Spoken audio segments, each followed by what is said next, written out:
Hey, everybody. It is Wednesday, and we are here live. Kristi and Jared. Welcome back to the show. We had trouble last week. We wanted to bring you an incredible interview with Paul, who is the discoverer of the sunken city off of Cuba. Many people have heard of it. If you Google it, there's going to be a couple things that you're going to find. You're going to find an ancient origin story, but you're not going to really find anything about the sunken city. Not really. And Paul graciously agreed to interview with us. So we have an incredible audio with some photos to do today. Yeah, we do.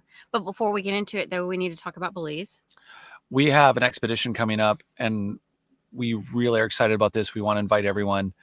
We are going to Belize for 10 days, 9 nights. It's on the archeox.com website under expeditions. You are absolutely thoroughly invited to join us. Yes. So it's 10 days, 9 nights. We leave May 30th. Yes. And we fly into Belize City, and then we head down south to Punta Gorda. We get to do all kinds of neat things. There will be a cave tour. We'll visit some ruins, some ArcheoX ruins that we've been working on. Yeah. And those ruins, I mean, not that she's understating the Lord of the Rings size carved out mountain that you're going to go to, which is also a cave. Amazing. Yeah, it's super exciting. I know why Kristi leads with it all the time because it is super cool. But because you step into it and you're like, I'm not on the planet anymore. Yeah, that's what it feels like. I'm not on the planet anymore. Yeah, that's actually true. So this isn't just a simple cave. It's not pulling off the side of the road. It is a hike into the mountains. Mm-hmm. It is an adventure. It's something that many people connect. You couldn't just go to Belize and get to it because of our connections, because of ArcheoX, because of what we've done. That's why we're able to bring this to you. So the cave is something really special, but it's surrounded by Mayan ruins, and we are going to be going to some of those ruins, including a place that we're working at, ArcheoX works at, and we get to bring you some actual live site that is being functionally, we're going to talk about it when we're there and what we're doing there, but also the Lubantoon site of the Mitchell Hedges Crystal Skull is within about 30 minutes. Mm-hmm. We're going to take you to that site also. It's speaking of ruins. I don't think that we can actually continue the podcast without talking about Egypt. No. There's been a recent, so can I just report on the Daily Mail? I'll Please. Report on the report. Yeah. So I'm going to start at the top. Scientists on a mission to prove a vast city sits more than 4,000 feet below Egypt's Giza pyramids have released a new analysis that they say proves the findings to be true. Last week, a team in Italy presented bombshell research that claimed to have discovered multi-thousand-foot tall wells and chambers under the Khafre. Is that how you say it? Yeah. Pretty close. We're English. I'm not convinced. Right, we're English. We're English. Sorry. Hey, look, we're not native Egyptians. We're English. We're not from Egypt. No, we're not English. We can't do it in Arabic or whatever other languages that the pyramids get credit for. So, hey, one of the 3 great pyramids, or of all the yeah, go for it. Okay, so anyways, if true, it would turn Egyptian and human history on its head. That's true. So what they're saying is basically that they found all of these structures underneath the pyramids. The wells and chambers were identified sending high-frequency electromagnetic waves into the subsurface, and the way the signals bounced back allowed researchers to map the structures under the pyramids. Yeah. So for years, I've been years. I can't believe I'm saying this. Okay. We just get older. For years, let me pull up my wheelchair and talk to you guys. He did die. So, I mean, he could be, a few times. He died a few times. 7 to be exact. My death promoter here, Kristi, can confirm that I was dead 7 times from a cardiac arrest. I'm not just promoting his death. I'm also promoting the recovery of his memory, because his memory is gone. And then a few days, 4 days leading up to your death. Yeah, something like that. Yeah. He doesn't remember anything. And so I think that we could do some I don't know, hypnosis or other things, Kundalini breath work, something like that, to kind of recover those things. Eventually we're going to have time for that. We're going to work out the chemistry of it. Yeah. For those wondering. Yeah. One day. And we're going to jumpstart it, because I did delete the experience itself. Everyone asks, what did you see when you were dead? But we're going to stick on this on the Khafre pyramid, which is fascinating in that if the reports of the imaging that they've done that are underground. We're talking about 4,000 feet below the surface, 2,000 feet to 4,000 feet. They found not only columns, what could be reservoirs, which could be chambers, which could be, by chambers, I mean actual constructed large spaces. And what's important about this is, for years I've been talking about the foundations of these ancient megalithic constructions. So there's the dynastic work. Egyptians have done it, Mayans have done it, Aztecs. But I'm talking about these prehistory societies that are over 5,000 to 10,000 years old that used 1,000 and 3,000 ton stones. And not only that, it's not just the size, it's the precision and the locations on ley lines, the locations on all the energy, what would be a natural energy grid for the planet. And so what these constructions are, Christopher Dunn, who Lost Ancient Technologies of Egypt, just came out prior to this new article about this is a machine. And he wrote on this, and we all know that it wasn't just a big dynastic pyramid for a burial. Yeah, they used it as a burial, but I don't know, it's like using a space shuttle as maybe a taco truck.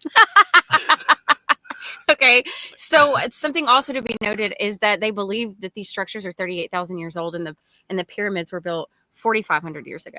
Right. So, I don't think that's entirely.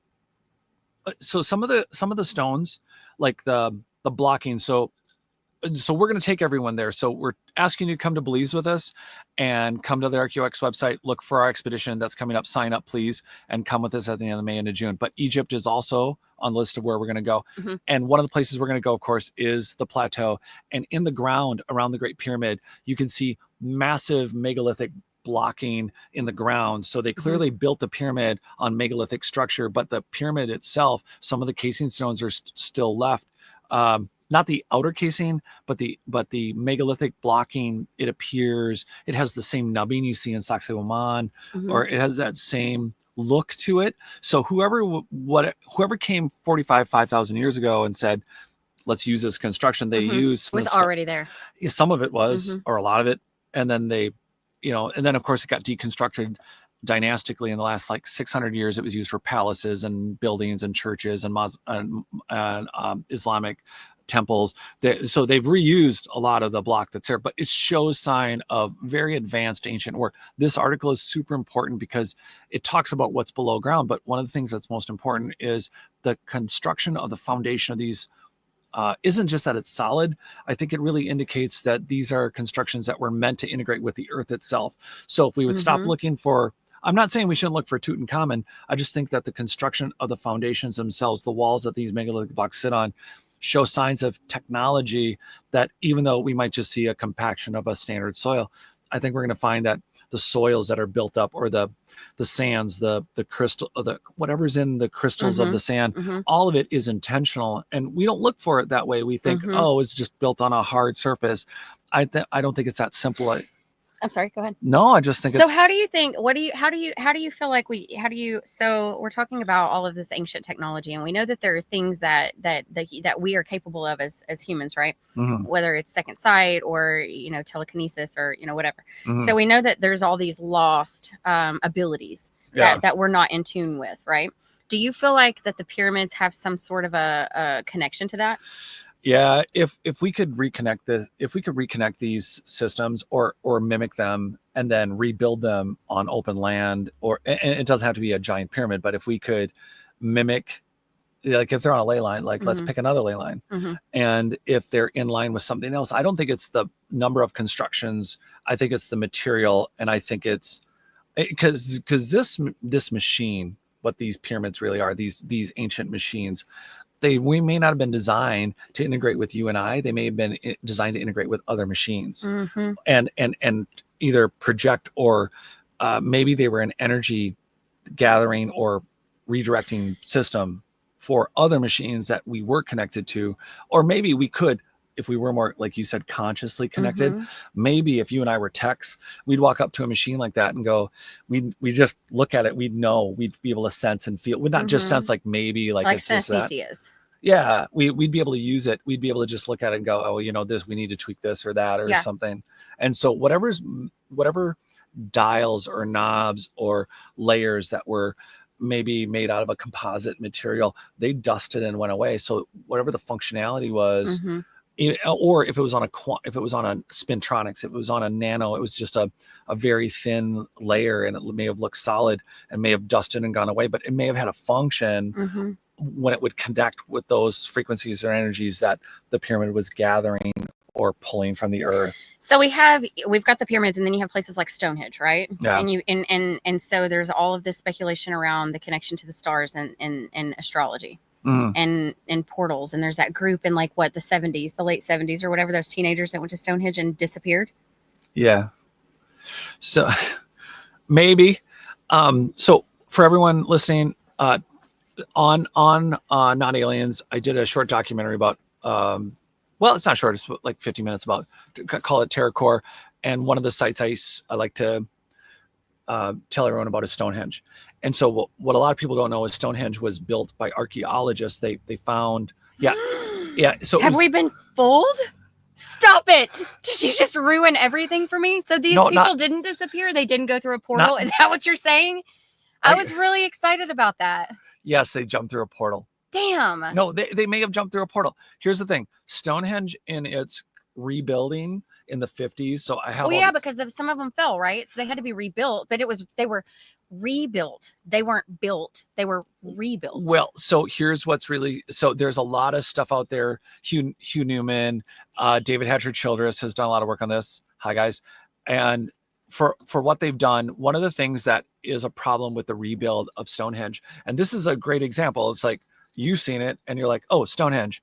The thing is that when they rebuilt it in the 50s, one of the things that they just sort of left out is that there are etchings. The oldest etchings of this site are from like the 1700s. And so I like to look at those and go, okay, well, how did it look when they found it, before they rebuilt it? However, here's the thing. In the ground, which no one talks about, don't be mad about this. You're gonna ruin it for me. No, I'm gonna add more mystery. I need the truth. It's fine. We need the truth. This is what we need, right? The truth. Okay, so Stonehenge. How do you know it's the truth? By the way, everyone, thank you for joining us. One of the problems is that they left megalithic blocks underground that were once part of the structure. So I think Why aren't we digging? There's a question. Why is Göbekli Tepe not dug? Yeah, why are we delaying that for 150 years? That to me is complete. Let's try to hide this from the public. Right. So if we're doing that to Göbekli, and that's been dug at for a while before Klaus Schmidt died, and now you have Stonehenge where they selectively chose they call them the Sile stones. So some of the oldest stuff. So some of Stonehenge is contemporary. Some of it was built by people. I'm so disappointed. We probably should have had this conversation before we hopped on here live. Don't you prefer the being shocked live? This is the shock factor. So look, here's the added mystery. There are giant megalithic blocks that they chose not to include in the rebuild of what is a stone circle, but the Sile stones, they took a core sample in the 50s, which was found in Texas because it was gifted to someone. So what's important about this is that some of the stones of Stonehenge, and I include this in the documentary, and you can find the old black and white photos, they have nubs. It's very clear that the oldest original stones of Stonehenge are clearly from something much more advanced. And if they're made out of Sile stone, they're called the Sile stones, but they're made out of silicrete. Silicrete is almost literally indestructible. Silicrete, it's insane. So they're like, oh, they found silicrete up north and they just dragged them down. No. They have to have something that cuts silicrete. Two, they're so weathered. There's no way that the stones of Stonehenge would be that weathered if they're not truly, truly ancient. Okay. So then they are ancient. Oh, yeah. How ancient do you think they are? Tens of thousands of years. Okay, stop it. So did the people really disappear? Do you think they went through a portal? So they did, didn't they? So it's possible they did. That they actually disappeared. They disappeared. They're gone. They were never seen. It was like, what, 1979? This group of teenagers went to Stonehenge and they were having like some kind of seance or something. And all of a sudden, other people around reported like seeing a bright light or I don't know, some kind of flash or something happen around Stonehenge. I'm pretty sure it was 1979. Don't hold me to that, okay? I'm throwing it out there. So it's possible not only people have accidentally activated the machines or whatever. Yeah. And here's the thing. And they're gone now forever. They're in another dimension. But maybe the reason they disappeared, by the way, is because the construction itself of Stonehenge, that it's in a circle, may not at all have been the original constructed system. So by putting those stones in that circle, it created this malfunction or misfunction. Oh my God. What if they were transported into like some other dark dimension or some, Yeah. not if the family, what, I'm sorry, but like, that's probably not the case. They went to a happier place. They went to a happy place. But really though, like if that was the case, then if it's like tinkering with shit you don't need to tinker with. You know what I mean? Yeah. In the cosmos, like you don't want to get out there and start tinkering with stuff you don't know anything about, especially when it comes to like physics or quantum physics. So like, beware. What did Schrodinger say? He said it scared the shit out of him, and he wished he'd never looked behind the veil. Basically. Yeah. Well, yeah. So Schrodinger basically said, "I wish I had nothing to do with it." Yeah, he said that. So yeah. So what does that mean? Well, and here's another problem. What if all megalithic advanced ancient ruins? What if by messing with them all along, early on, let's just say that when they were abandoned 10,000 years ago, they had a function still, but 100,000 years ago, they had a different function, or 50,000 years ago, and 100,000 years ago, what if they were still more active in their original format? And as they digressed, the legends and myths around them changed based on the reaction of those machines and how they still function with the human mind. Oh, that's good. So, that's a good theory. And always changing our perception, and then changing our legends and our myths changed around how those machines would interact with the few people that were still maybe plugged in or still conscious, or how they still plugged into biosystems like fungal networks. But Stonehenge is is a lunar event, though it's not like a solar event. Now so it has is. to be. Do you think it used to be a solar That's thing? the thing. What if it wasn't a henge? It was just, that's what they picked up, the stones that were left of what was once a large megalithic advanced building. And then they made a henge because they get circles. That makes sense. And here's the other thing. They knew how to make circles with domed. They knew how to make thatched roofs and stuff like that. We don't know if when they put them in the original circles, if that was actually an enclosed structure. Maybe it was. Maybe it had a thatched roof on it. Yeah. That would not have been an exterior building. It would have been an interior building. I know. It's really hard to think about a society that's so far advanced that they could build like lathe type carvings, like lathe type precision, right? But then we've got these stones with thatched roofs. Does that make any sense? No, it doesn't make any sense. No, you don't. And here again, Stonehenge is made out of silicrete. It's described as indestructible. So you have to cut an indestructible stone. It doesn't look all wavy. That takes time. That takes weathering. Again, something like that would take great antiquity.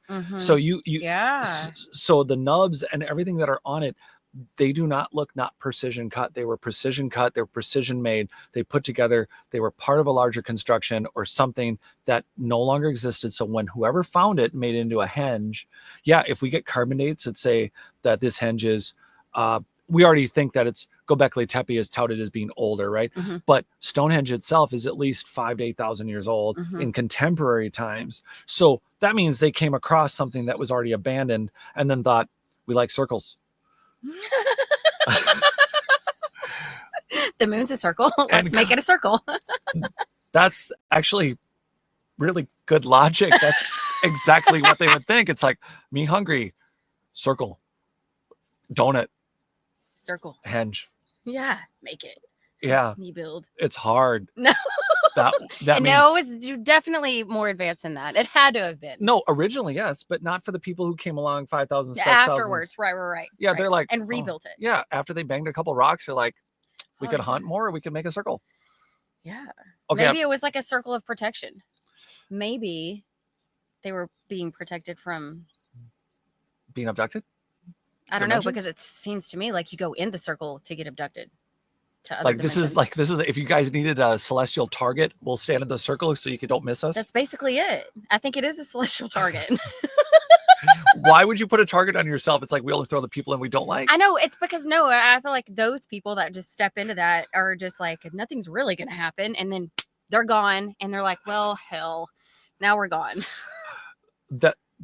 There's a lot of things, again, as the technology changes. So if the Sile stones are connected to part of the earth, and if the earth has been terraformed and some of the stuff that it's connected to is connected to these Sile stones, and the Sile stones themselves are like a solid state hard drive. So if the Sile stone is actually a solid state hard drive that had function, and it would connect to either consciousness or to the ground or both, and fungal networks and tree networks and everything else. So those buildings could have easily connected.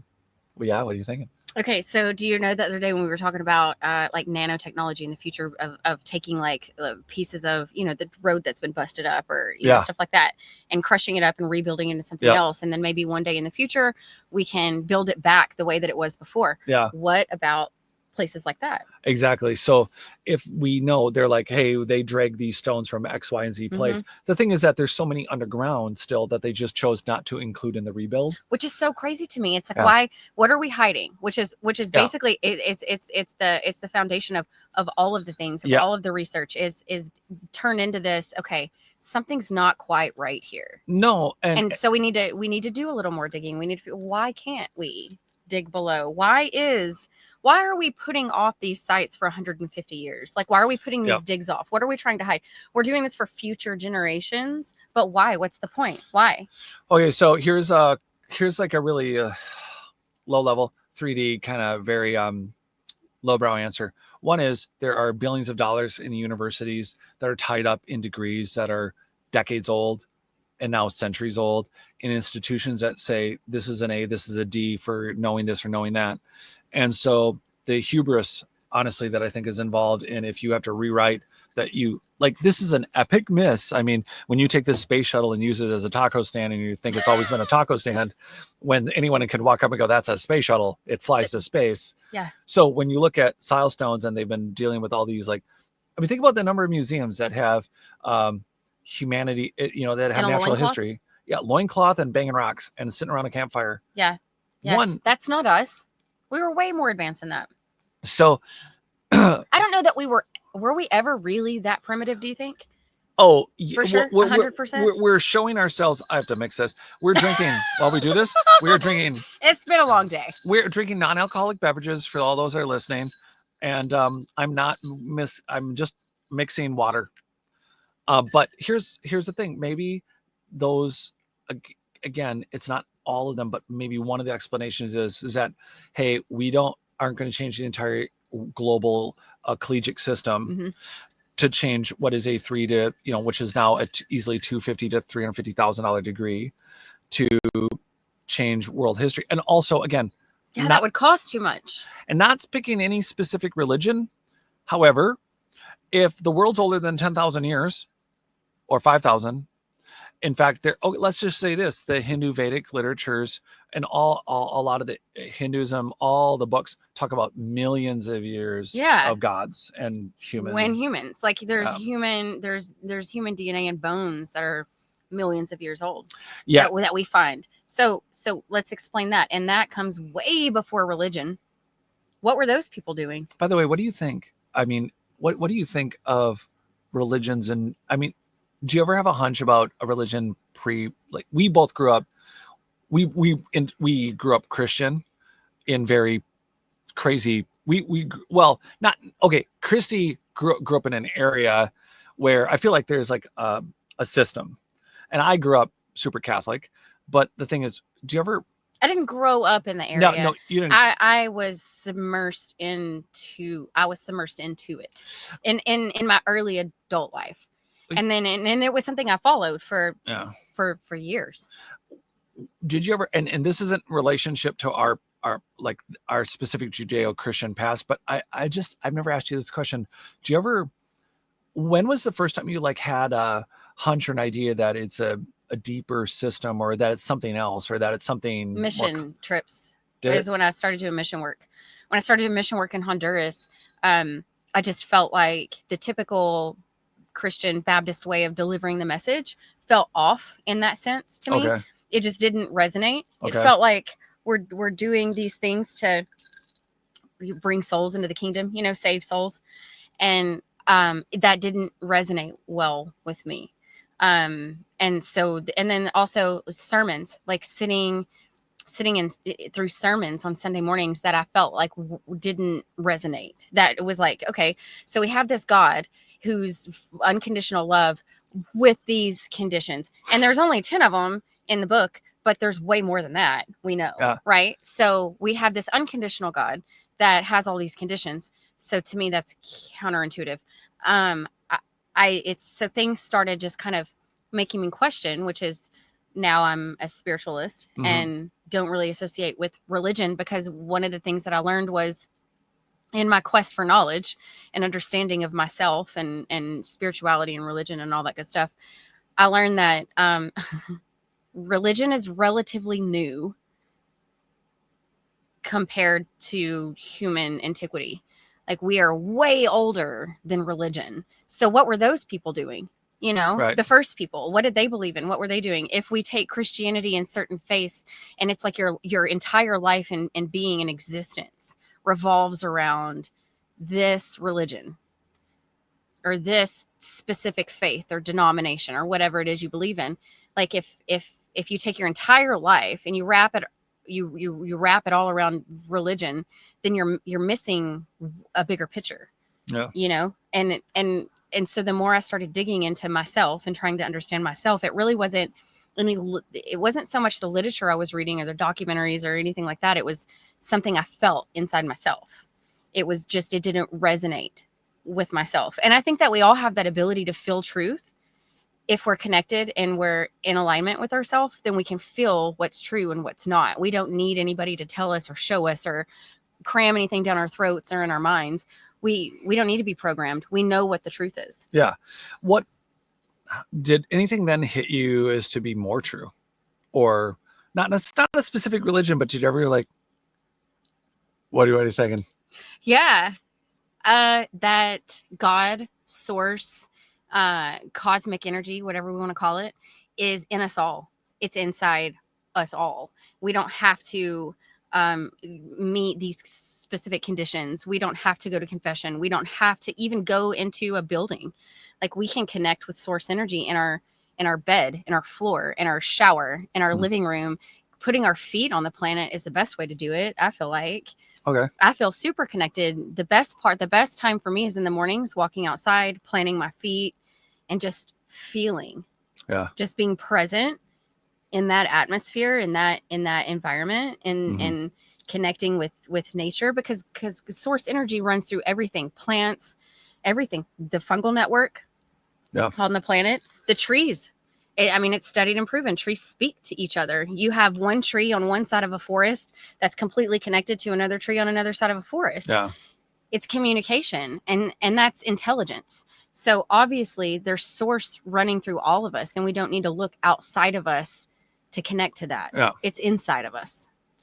There's so many layers to it. And I think that when you said about connecting, not to bring it full circle, but whether it's Stonehenge or whether it's the Giza Plateau, I don't think these constructions, these megalithic works, these ancient pre-advanced histories, I think there's design, not just that there's intelligent design around the idea of there being a complex plant or an amoeba or something. I think that these networks once connected to these constructions, and I don't think that our ability to do paranormal things or to do second sight or to do these synesthesias, I think it was all connected. So the find, like in Egypt, of these massive pillars and columns, it's not just that there's columns. I think that the more we study the foundations of megalithic constructions and more of these clearly advanced, technically built areas, so it doesn't have to be the construction itself, it could be miles around it.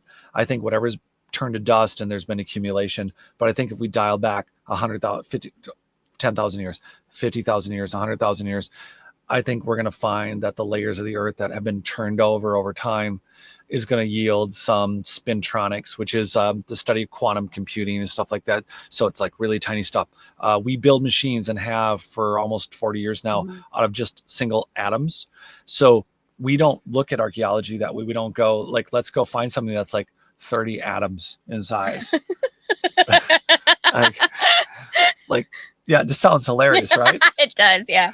That's how. So everyone is probably really familiar. Many people are familiar with quantum computing.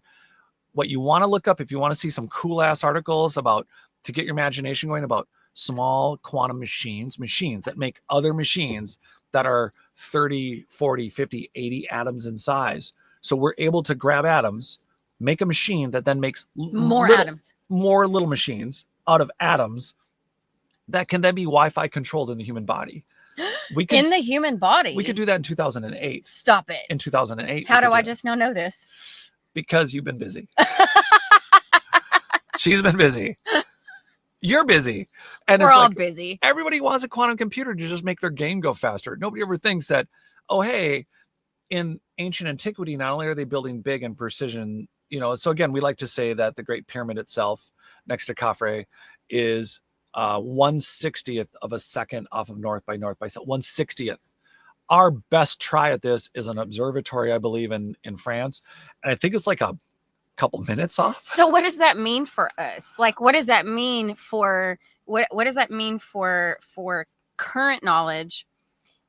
How do we compute that in our brains? Like, how do we add up our history to that? How do we make it match? How do we put the pieces together? So here's the cool thing is if you're doing yoga and you're doing meditation and you're eating healthy and you're changing yourself and you think like, what's the point? I want to live a little longer. I want to be a little healthier. But when you have mental clarity and you're like, oh, well, I wake up and I'm not tired.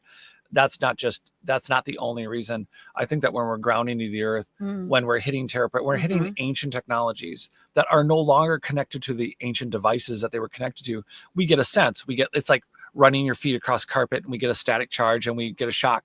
That's great. Do you think some of that's like genetic memory? Yeah. Yeah. And then what happens though is that we have the thought and we're like, oh, Starbucks sounds good. Yeah. And then, well, there's that. Distracted. Squirrel. Ooh. Shiny. I like that. One, we get distracted, but also based on our family of origin, we misplace why we have these experiences, or we've discovered a new experience. We've gone out of our family of origin. We've gone out of our religious or our background, our belief system. We've gone into a new belief system. So we now believe in yoga, or we believe in a new spiritual system, or we're open to it. And suddenly we're putting meaning behind methodologies that are only hundreds or thousands of years old when we have tens of millions of years of human history. And so we're still clouding our judgment. I'm not saying we're not having a real experience. We're being programmed. Well, but we're being programmed in a new way, which is helping us get out of an old way.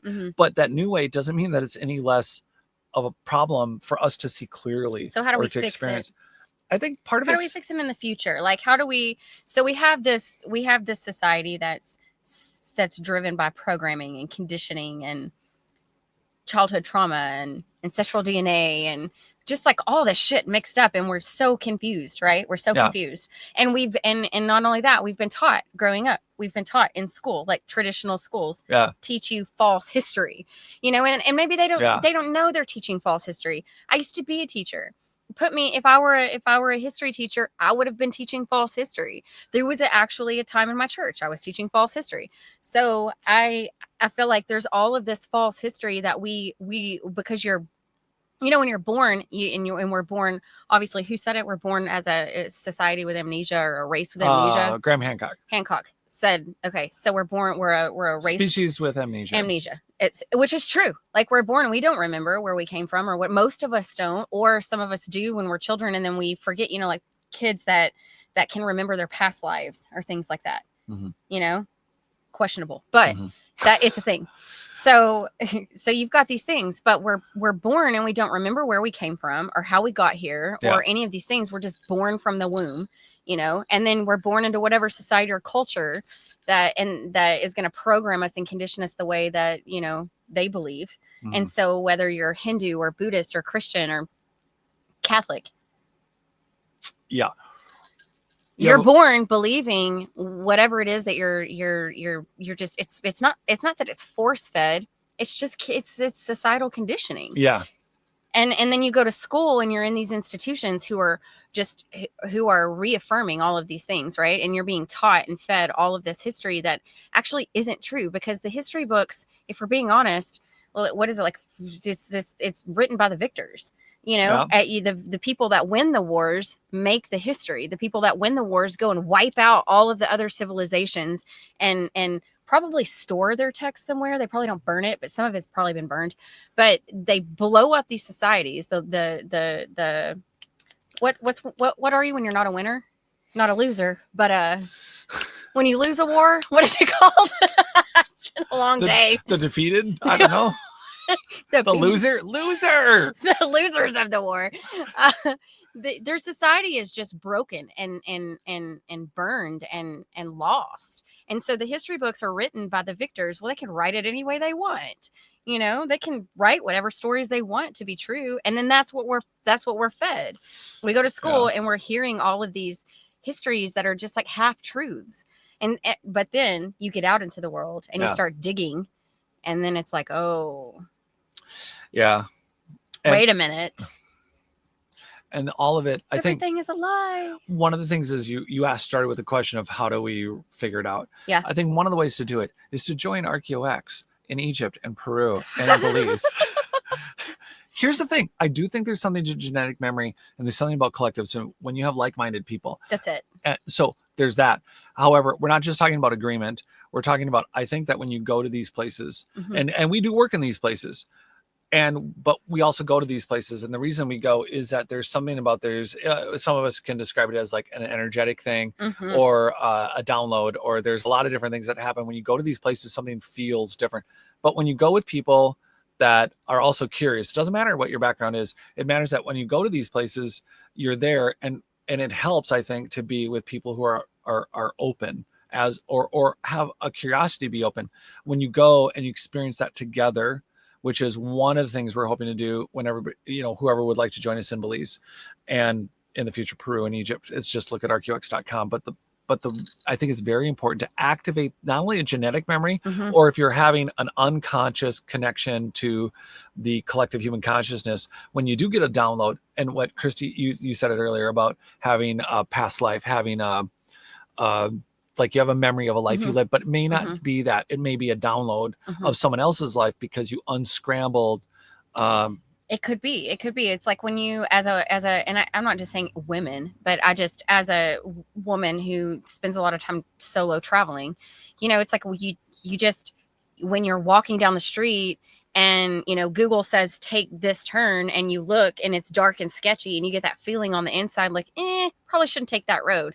That to me is a little bit of common sense, but also when you get that feeling on the inside, like you're being watched or followed, or like, it's kind of, it's like, it feels like genetic memory almost, like, or downloaded memory. Like, it's like my sisters are telling me, or second sight, don't go down that road. Don't take that alley. Don't turn left here. Don't go in the store, like just that feeling that you get. It's almost just like it's an undeniable call to action. Like either do or don't do this. And you can't really deny it when you feel it and you don't know where it's coming from. To me, I'm always like genetic memory. We'll see, partially there's like stored genetic memory, but I think that's collective consciousness. But I think that's like a perfect example of actually bringing into consciousness that actual collective consciousness that's alive and working functionally now. When and growing, don't you feel that way? Don't you feel like it's currently the system of evolution that we're living in is just becoming more and more evolved, and this new generation of kids are questioning, and it seems that they're seeking a little bit more. It's like they're I think that you've got the internet, right, which a lot of this gender, like like our kids, we're born into like after the internet, and so they don't even know what it's like to be disconnected, or like, throw rocks in a creek, or, you know what I mean? Like use sidewalk chalk, like, I mean, they do. We taught them the right way, but yeah, that's true.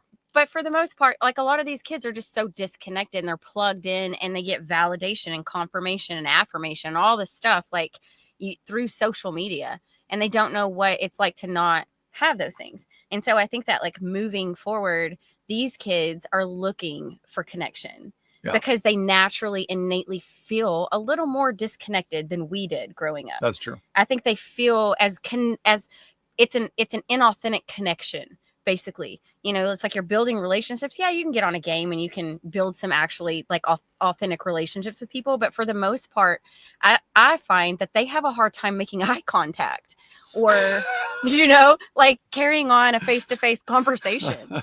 Like they can't do it. They just don't know how, but they seek it. They want it. They want to understand more because they're searching for connection. They're just searching in the wrong way. Yeah. But I think a lot of us, to your point, a lot of people do this. They do it with spiritual systems. They do it with religious systems. They do it with intellectual systems. They do it with escaping in so many different ways, and so they're not activating that. And I think part of the ways, again, the foundation of all of this, part of it was your question about how do we reactivate it. Part of it is, I think, not just visiting some of these ancient sites, but to experience it. It's collectively. Collectively. And then as deep as you want to go down the rabbit hole individually or collectively, there's the breath work, there's the meditation, there's everything else. But all of it leads to, I think, a different place in your own memory and your own experience, because you're reactivating.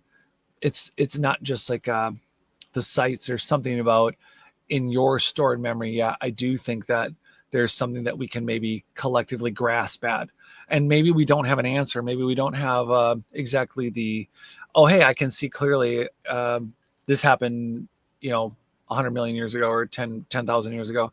We might not know that, but I do think that part of it is experiencing these places. Part of it is eating good. Part of it is trying these practices. It's all of the things. Yeah. It's all of the things like you've written about in your book. When you incorporate things like sound healing, and being near the water, listening to the water, the vibration and the frequency coming from the water is healing. Submersing yourself in the water, which I think is like cold water plunges have a huge effect on our body, but also just being in the water has an effect on our body. The vibration, the frequency coming from the water, especially if it's natural water, like mountain water, spring water, healthy water that's not been put through a city sewer system. Yeah, that kind of water. So when we start incorporating things like sound healing, whether that's like using bowls, the singing bowls. I don't know why the word wouldn't. Sounding bowls? Singing bowls. Okay, singing bowls. They're singing bowls. Yes. Yeah, singing bowls. So sound healing, or the just What? Brain. First word, second syllable. Ting, ting, ting, ting. I think we're talking about tuning forks. Tuning forks. That's it. What do we have for him, Johnny? I'm back. So tuning forks. So we have sound healing, and we have, all the things: yoga, meditation, breath work, plugging in, hugging trees. I'm not going to lie. I love hugging trees, and it's not because I want to save them all, but I really do. After you watch Lord of the Rings, it's like, how do you watch Lord of the Rings and then go cut down trees, and have a conscience doing it? It's like murdering your grandfather. You know what I mean? Or great-great-grandfather. Or great. Like, and they're super old and sweet, and they communicate smart things. Yeah. We can't just go chopping down all the trees. Yeah, they're screaming. Why don't we just run after Pando and start chopping shit down? I think it's happened. Oh no. Not all the time, but yeah, there's a thing. There's all the systems, from the frequency stuff, the sound, all of it are things that help us, but all of them are things where I think it's like banging on the blinky board. It's like we get a red light, we get a green light if we bang here or there. Yep. But nobody walks up and says, why are you banging on a control panel to a 747? And so, and you're like, well, because I get a green light. Well, it does a lot more than green lights, or red lights. But when we have all these systems and we do the sound things and we do, so our connection to where we are consciously, that amnesia part of it, it's like, it feels good. It's like we're connecting to something, or we see an electron exchange when we step on the earth, but we're not. If we look at these ancient megalithic constructions and we combine it with all the ways synesthesias and second sight and paranormal and all these and consciousness connect, it's like, hey, it's not too hard to paint. I know we're sitting behind a psychedelic sort of image. We're traveling. We're always on the road. Yeah. So yeah, I think that we combine all these systems and we get a very different picture. So I think as you add data or experiences, whether you're traveling to anywhere or with us on an expedition, I think that all that combined with wherever you're at is another tool in your arsenal to kind of wake up whether it's dreams or whether it's reality or your meditation. Dreams. These are all ways to activate that consciousness again. Sorry. Yeah. And it's also a practice. Yeah. Like, these things are a practice. We shared a meal with a very interesting guy just a few days ago, and he spoke about lucid dreaming. And so I think Yeah. that there are things that we can practice. There are things like one of the things that that I'm oddly capable of doing, and so is my father. We can dream, wake up from a dream, and then intentionally go back and pick up where we left off in a dream. I don't know a lot of people that can do that, and I can't do it all the time, but I can do it often. What? Yeah. No, I think it's what? No, this is like crazy because my cousin can do this, but I have zero experience with what you can do, and it's The fascinating. hardest part about it is flying. How? I don't know why I struggle so hard flying in these dreams. It's like something's Like you fall pulling me. down? No, it's like gravity is like trying to bring me back down to the earth, and I'm like, no. And I'll try to like fly over a power line and just barely get by. You know what I mean? It's the weirdest thing. I don't know. Huh. Dreams, they're weird. But to your point, I think that it's important to for us to wrap our minds around the possibility of how collective consciousness can awaken things inside us that may be dormant, like abilities that may be dormant, or decalcifying our pineal gland. There's certain things that we can do, foods that we can eat, like you were saying, our diet, our lifestyle, exercise, the way we plug into the planet, the way we connect to each other. All of these things connect in some way. We just haven't figured it out yet. But I mean, if you have, hey, reach please out. visit archeox.com, fill out a form, send us some information, and we'll contact you. Yeah, we could have you on and we could talk. We did promise that we're going to talk. We're actually going to start releasing and playing for you. And now that it's minute 46, what we're going to do is share some of the Paul. I'm not saying right this minute, but the interview we did, no one has talked to anyone who's actually found the sunken city off of Cuba. This is a megalithic city. It's a megalithic find. It could have been 50,000 years ago when it was above and actually out of the water. So it's about 1,700 meters. It's about 2,300, 2,400 feet deep off the coast of Cuba. This is a significant find. It's rarely talked about. We are going to start it tonight. It's long, so we're going to start it, and please enjoy it, I think, but not now. I just thought I'd mention that this is the reason we were on tonight. We were going to talk. And for those of you who have hung on, and if you're listening in the future, thank you. But we should start it eventually. But for now, we should. And so I think just to preface the recording, he was a super fascinating man, Paul Weinzweig. He discovered that he and his wife Paul and Paulina. Yeah, it's very synchronicitous. This is a synchronicitous. Yeah. This is it's cool. Is that the right word? Synchronicitous? There are some synchronicitous. There are some great parallels here. Do you know when you say words sometimes and you're like, is that a word or did I just make that up? I feel like I just could have made that up. Is it a word? It's kind of the pompous of love. Anyways. Yeah. He was amazing. So she was part of the KGB. Did you say KBJ? KBG. KGB. Synchronicitous. Is it a word? Synchronicitous? Synchronicitous. I think like synchronicity? Yeah, but anyone has their Webster, pull it out while we're chatting, but we'll look into it and get back to you next week. Yeah. I'm going to check that out. Anyways, he was amazing. His wife, she ran from the KGB, not BG, but GB. not from Kristi Bass. It's been a really long day, week, and it's Wednesday. Yeah. Anyways, so they literally were like running from them to get on a plane down. Like she's carrying her two kids. Anyways, that's in the interview. It's in the interview. It's amazing. So you've got to hear it. So we're going to share that with you. What do you think? Now would be great. Okay. Roll it. Then we're going to do it.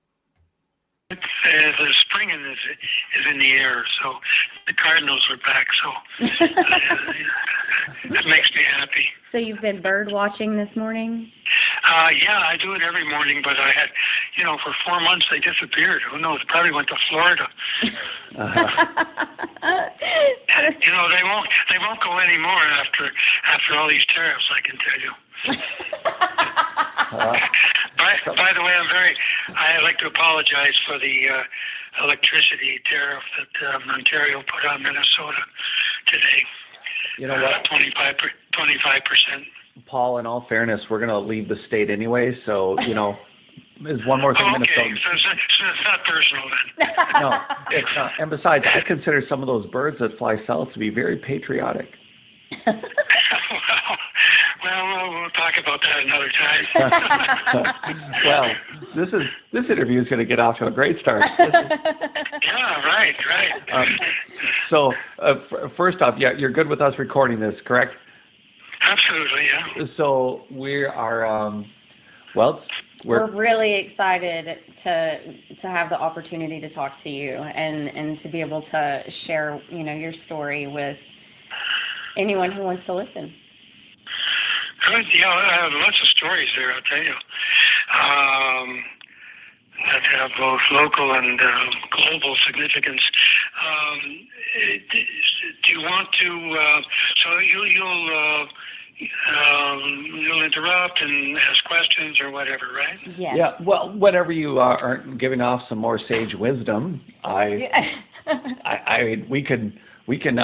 we can jump around from questions to history to, I guess, some geopolitics. Yeah, and this is really informal, and we can just chat like a normal conversation.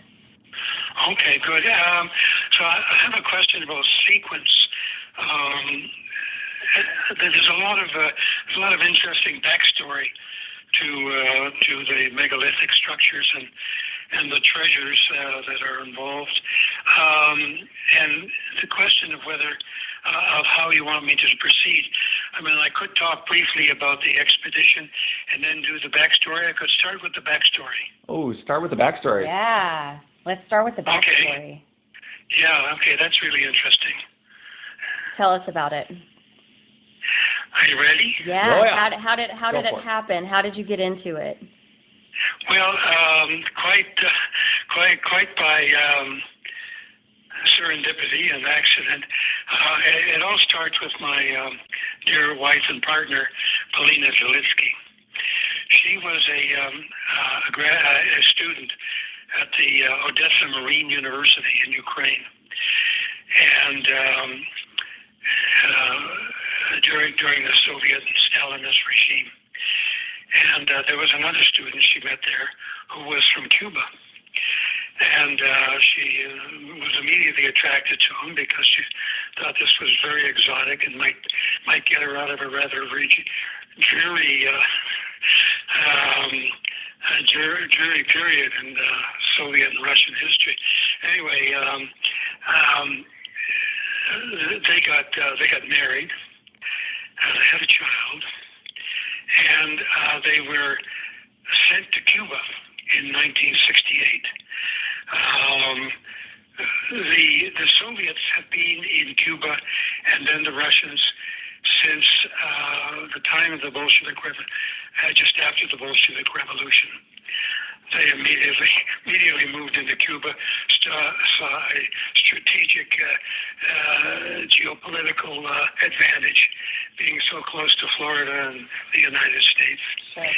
So they had a huge presence in Cuba.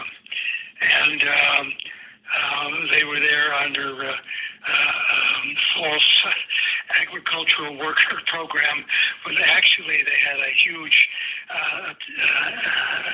nuclear submarine program in Cienfuegos in the south. And these submarines were armed with nuclear weapons. And this was after the Cuban Missile Crisis of 1962, which brought the U.S. and the Soviets to a near nuclear war in October of 1962. Anyway, despite the U.S. assurances and the Soviet assurances, the Soviets were back in there. Anyway, so Polina and her husband Eduardo had another child, so they had two children. And at one point, Polina is seconded to the Soviet Marine military in Cienfuegos because the previous translator was sent home or sent to jail or whatever. And so she had a job there to as a translator because she had learned Spanish in the interim. And she became increasingly paranoid, working under KGB auspices, and an attempted rape by one of her family friends who was her superior at this mission. And she decided she was going to try and escape at great risk to her life and her family, both at home in Ukraine and her children. She eventually managed to defect at a series of very traumatic and remarkable events, which are detailed, by the way, in her tremendous memoir called The Sea is Only Knee Deep, and it was co-written by myself. And she escaped and began, with her children, chased by the KGB on the tarmac in Newfoundland, carrying one of her young children in her arms and running across the tarmac to plead for amnesty and admittance to Canada. And the KGB were armed to the teeth, were after her, and she escaped, and she became the first Soviet person to escape with her children at Gander Airport in Newfoundland, and create what was called a hole in the Iron Curtain. It was reported in the International Tribune out of New York, and it was quite a story at the time. That was 1971. Wow. Okay? So Blaine and I met and married around 1986, 87. We were invited to the Soviet Union at a time of perestroika when they tried to take advantage of former Soviet scientists and engineers to help find a new direction to Russia and the Soviet Union, and that would help join it to the Western world. And Polina, they published one of my books on self-realization and psychology,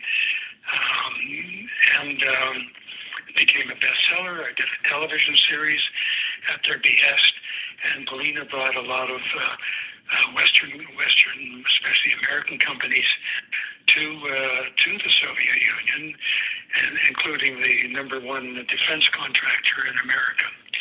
So it was quite a remarkable time. There were over 5 years, and then at which time the Soviet and Russian economy collapsed, and the place became quite chaotic, and we left. So in 1987, Polina and I and her mother were living in Victoria, British Columbia, on Vancouver Island. Nice. And Polina was tracking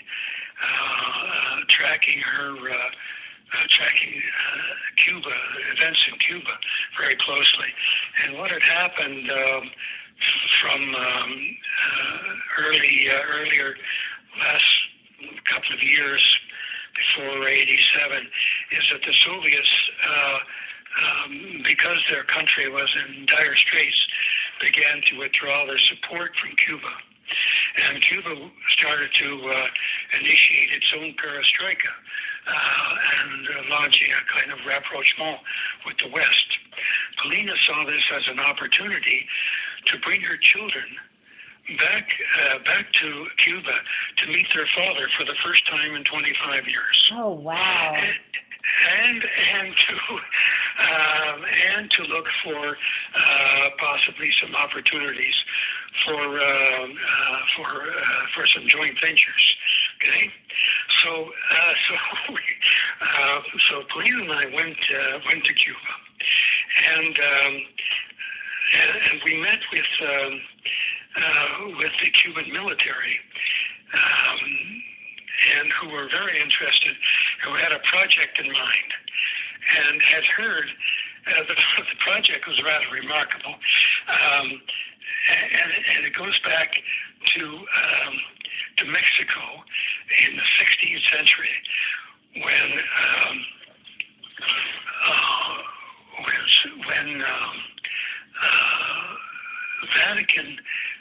the Vatican tried to retrieve its treasures from the Merida Cathedral and other churches that were being attacked by natives because the Vatican and the Spaniards had stolen all of their wealth and put it into their churches, and they wanted to protect the wealth from the Spanish, okay, from the Spanish king. Mm-hmm. So they loaded it all on ships and headed for Cuba, during which they were attacked by pirates. And so they didn't make it to Havana, but they stopped in the eastern part of Cuba, which was Pinar del Rio, Guanacabibes, and they secreted the treasures, and they were enormous, gold and huge amounts of gold and jewelry and jeweled crosses and so on, secreted it in a cave in Guanacabibes. Okay? And there were local natives who were apprised of the situation, and the few survivors from the pirate attack had made it ashore in Cuba. So that was back in the 16th century. The Vatican was interested in finding those treasures and returning them to Rome. The Cuban government was interested in finding those treasures because of the great wealth that they contained. Okay, so they apparently found a cave, and the military, and they tried to blow it up and reduce the roof of the cave to rubble and block their own entrance. So back to our story. Mm-hmm. One of our sons, born in Ukraine, one of Polina's sons, is a scientist and an inventor in fiber optic sensors. And the Cuban military had some idea that these sensors would help them locate the treasure. Okay, so they wanted to do a joint venture with us. In the meantime, they decided that we could look for treasure ships rather, with this new technology, these sensors. And if we were successful, we could go after the caves. Paul, do you mind if crazier. Paul, do you mind if I interrupt you real quick and just ask you, what kind of sensors were you using? And what year was this? This was the late 1980s, and the story about the sensors didn't make any sense because the sensors were used in defense perimeters and oil pipelines and things like that, right? So they would be useless in what they had proposed. But anyway, we thought the advantage of since Cuba had the largest graveyard of pirate ships loaded with pirate and Spanish ships and Portuguese ships loaded with treasures, we thought, well, this would be an interesting venture. Yeah. Right? Yeah. Yeah. By the way, the story of the treasures. So this remarkable story of the Vatican treasures. And the Vatican, by the way, sends a representative to us to try and get our cooperation in finding these treasures. But the story is recounted by Paulina in a book she wrote and published called Dog Days in Cuba, starring our Cuban Doberman. And it's a fictional account based on true events. Become a bestseller in Florida, by the way, among the Cuban expats. So we spent 3 years negotiating an agreement with the Cubans. We finally got one to explore the deep ocean for the lost treasure ships, which are many in the territorial waters. And we got an ROV from a New Zealand nature video company, and we got a ship from Cuba, and the ship had an interesting provenance because it was owned by Thor Heyerdahl. No way. Of Kentucky fame, the great explorer. Wow. And he gifted it to Castro. And so the Cuban government gave us the ship, and we retrofitted it at considerable expense with all the technology necessary to stabilize it and to run the ROV and so on. So that's how the venture got started. So we were looking for these ships. By the way, we did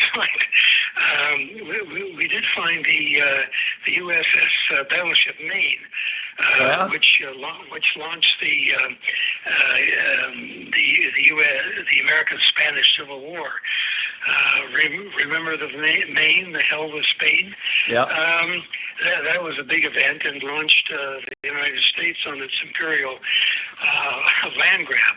But we found the ship had drifted from its original.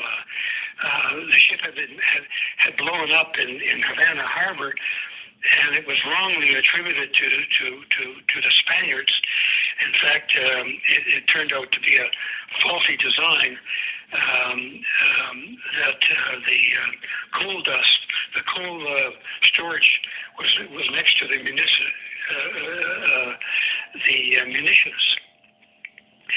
and the coal dust has a tendency to explode.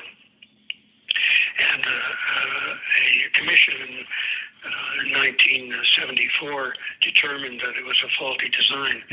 But anyway, we found the Maine, and we organized an international conference, a U.S.-Cuban conference at Florida International University, to declare the site a national memorial, an international memorial, and that was a rarer instance in which U.S. and Cuban envoys agreed on anything. So back to the treasure hunting, we did looking for ships. We came across a remarkable find from our side-scan sonar, which produced images of very large structures in the ocean deep, around 2,200 feet. And these structures were hundreds of feet in dimensions. And we couldn't figure out what it was. We had, the technology we had was more than 25 years old, and the improvements over the last several decades have been absolutely enormous. Our son, for example, drew up wreckage loot from 2,100 feet in the Atlantic Ocean. So that gives you an idea of the changes in technology. But at the time, this megalithic structure was in the Gulf Stream, and there was a lot of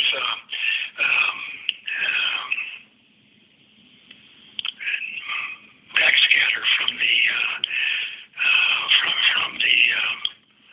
strong strong currents. And so it was difficult to get cameras, to get the camera images down there.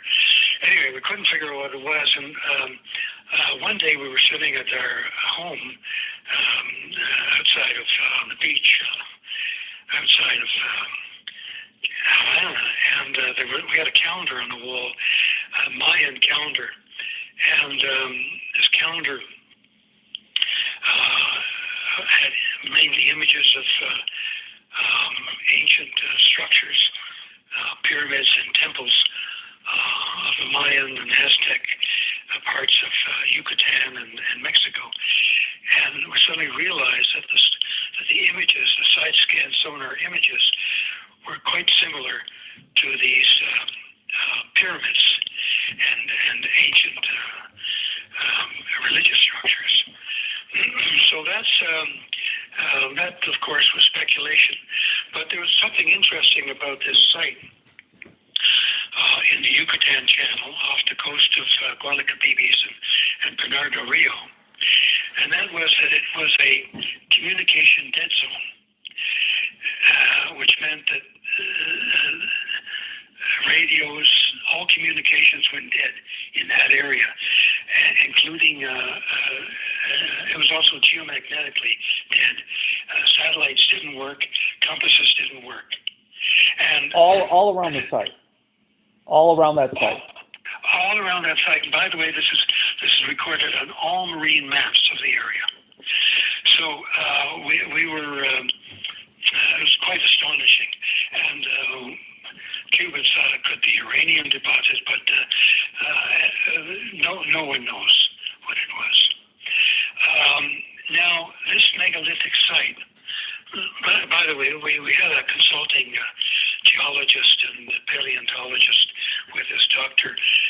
Manuel Iturralde, who is a very celebrated Cuban and Caribbean scientist, who has discovered that Cuba has drowned and risen again at least 3 times in its geological history.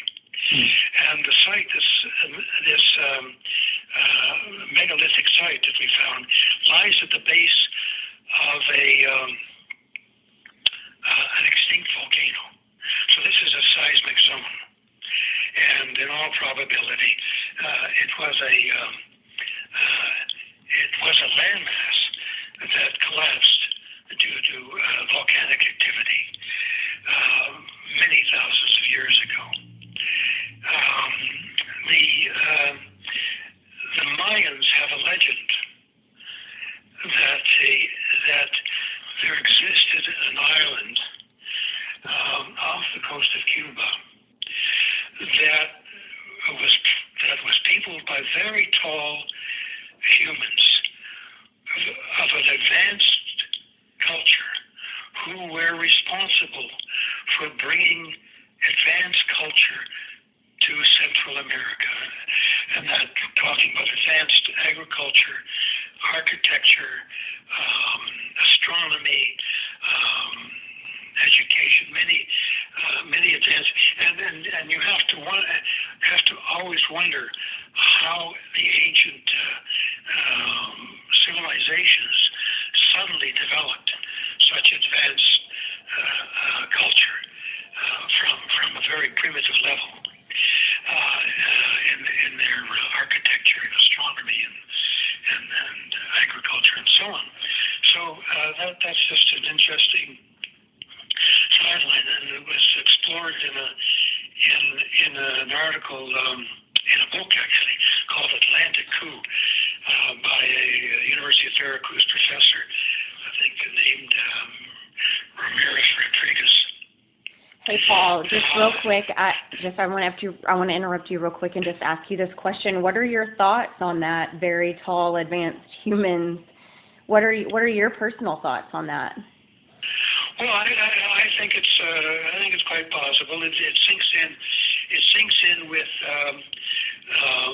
the stories about Atlantis. That before the final fall of Atlantis, because it happened over many thousands of years. It was a great continent according to certain histories.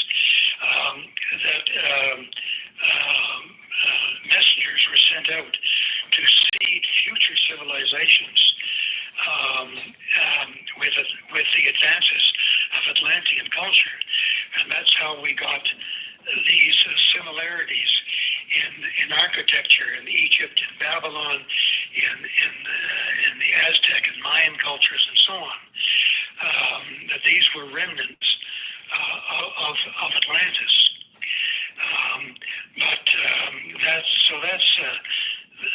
That's a possibility, because I think all myths, as we know from Joseph Campbell, have some important truths embedded in them.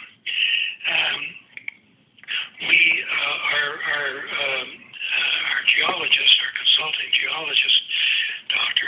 Ezeraldi, felt that it could be part of a land line, a land link between Cuba and Mexico, because the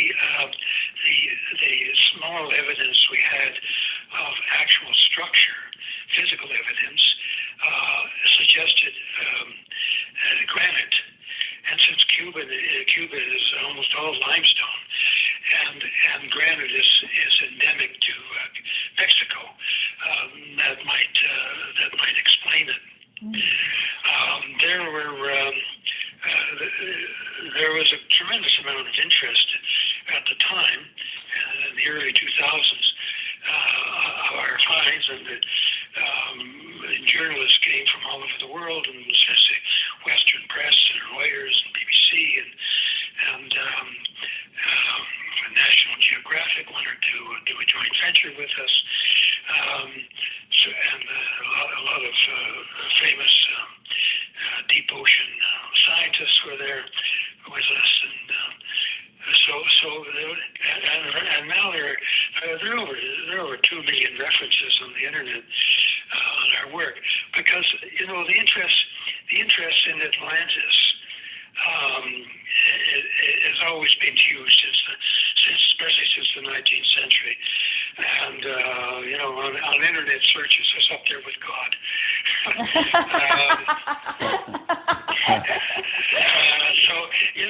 Because people understand that given the tremendous shifts in plate tectonics and geophysical changes on our planet, that it's and most of the volcanoes, by the way, are on the ocean bottom. That it's quite conceivable that great civilizations of the past existed and disappeared through climate change or of one kind or another. So that was partly attracted a lot of public attention. But our expenses were running low, and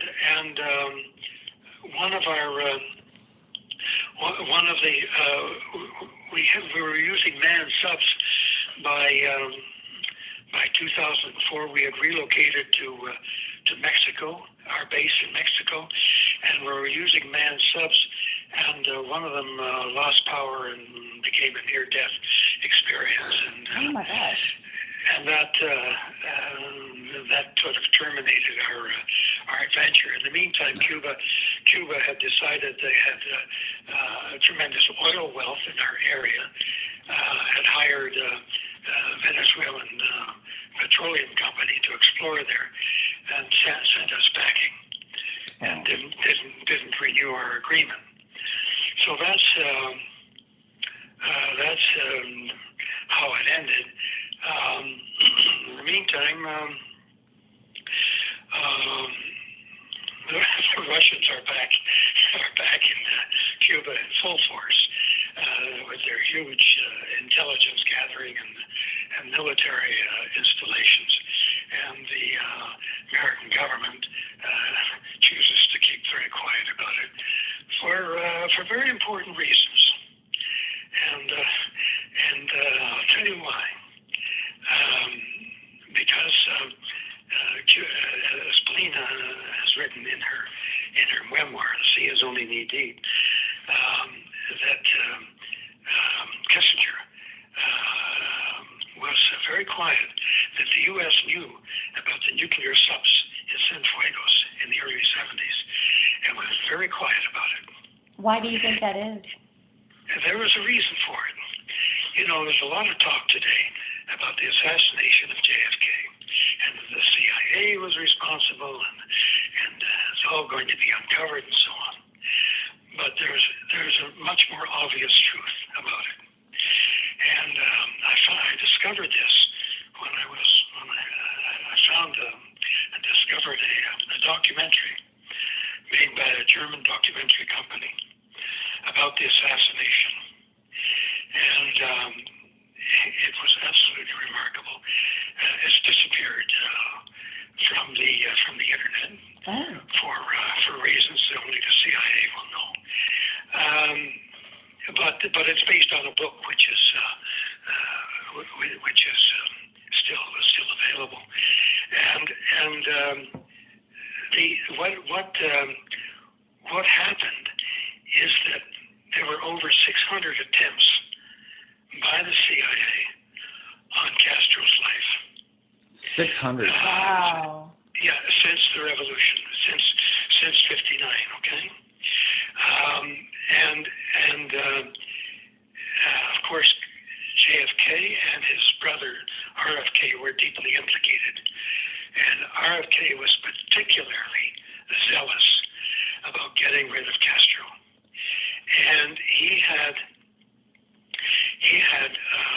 a group of Cuban intelligence people working for him. What he didn't know is that they were double agents, and Fidel knew everything that was going on. And Fidel gave warnings to JFK and to RFK that if they didn't desist from their efforts to destabilize him and his government, there would be very serious consequences. And there were serious consequences. The assassination was organized by Cuban intelligence under cover of Mexican intelligence.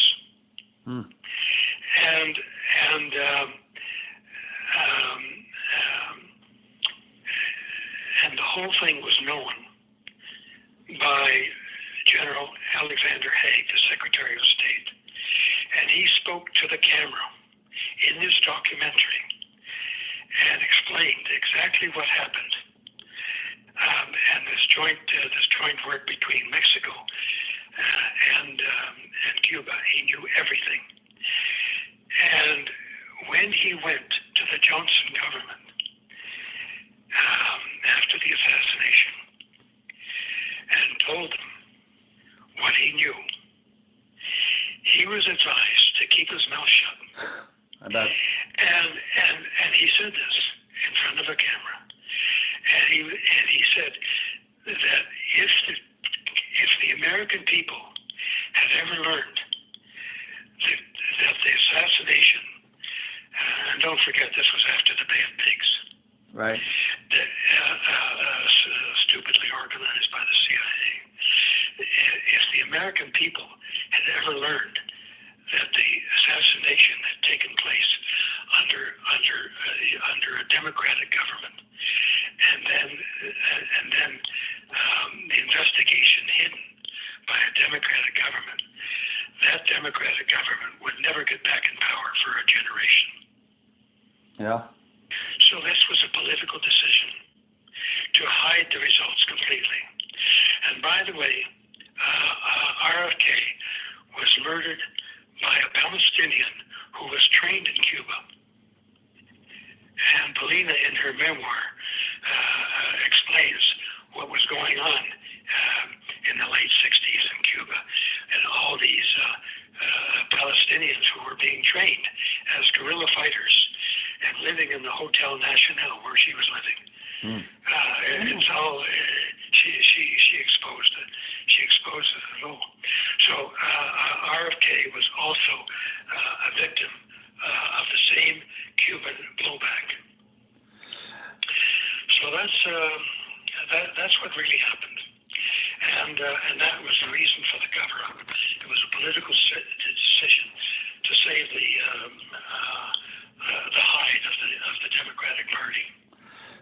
So when you're doing this research, there's all this, the politics are happening all around you. How is this affecting the research when you're, how many, by the way, I've only seen the one image. I mean, the one image. What other images are there of this city, of these structures? Are there? Of the megalithic. Well, okay, I'm glad you asked that question, because there are many images on the internet, and they're practically all false. They were posted there by wannabes, and the Atlantean groupies. They're not true at all. Paul, before you go further, can I first ask you if you have any pictures you could share with us that we could actually use, that we would actually have access to, that we could share with people? Well, we did have a lot of stuff, but it was sent. All the videos were sent by FedEx to a documentary company in the U.S. and lost. Believe it or not. They weren't lost. They were stolen. Or they were stolen, possibly, yeah. But possibly, so you have no they disappeared. There's no copies. No, we don't have. The Cubans have. There's only side scan sonar. It's not going to tell you anything. So of the pictures on the internet, those are false. Yeah, all the ones that show pyramids and so on. So it's all nonsense. What? So of the let me for everyone listening, I have a lot of places I'd want to go. First thing is for the record, for your observation, can you describe not the pictures, but could you describe what was actually seen for everyone? Yeah, they were sonar, very dark lines. They were perpendicular structures which do not appear in nature. The natures are much more haphazard and curvilinear. They were perpendicular structures, and it's probably on the internet somewhere. It's been almost 25 years, and they were on our calculations hundreds of feet in length, and very tall structures. But they're just lines. They're just sonar lines. Dark sonar lines. How many structures do you think, based on the lines? Well, they were very large. Like 5, 3, 10? Yeah, it's a small number of structures. We don't know, but they were large. They were very, very large. Maybe it's just a few.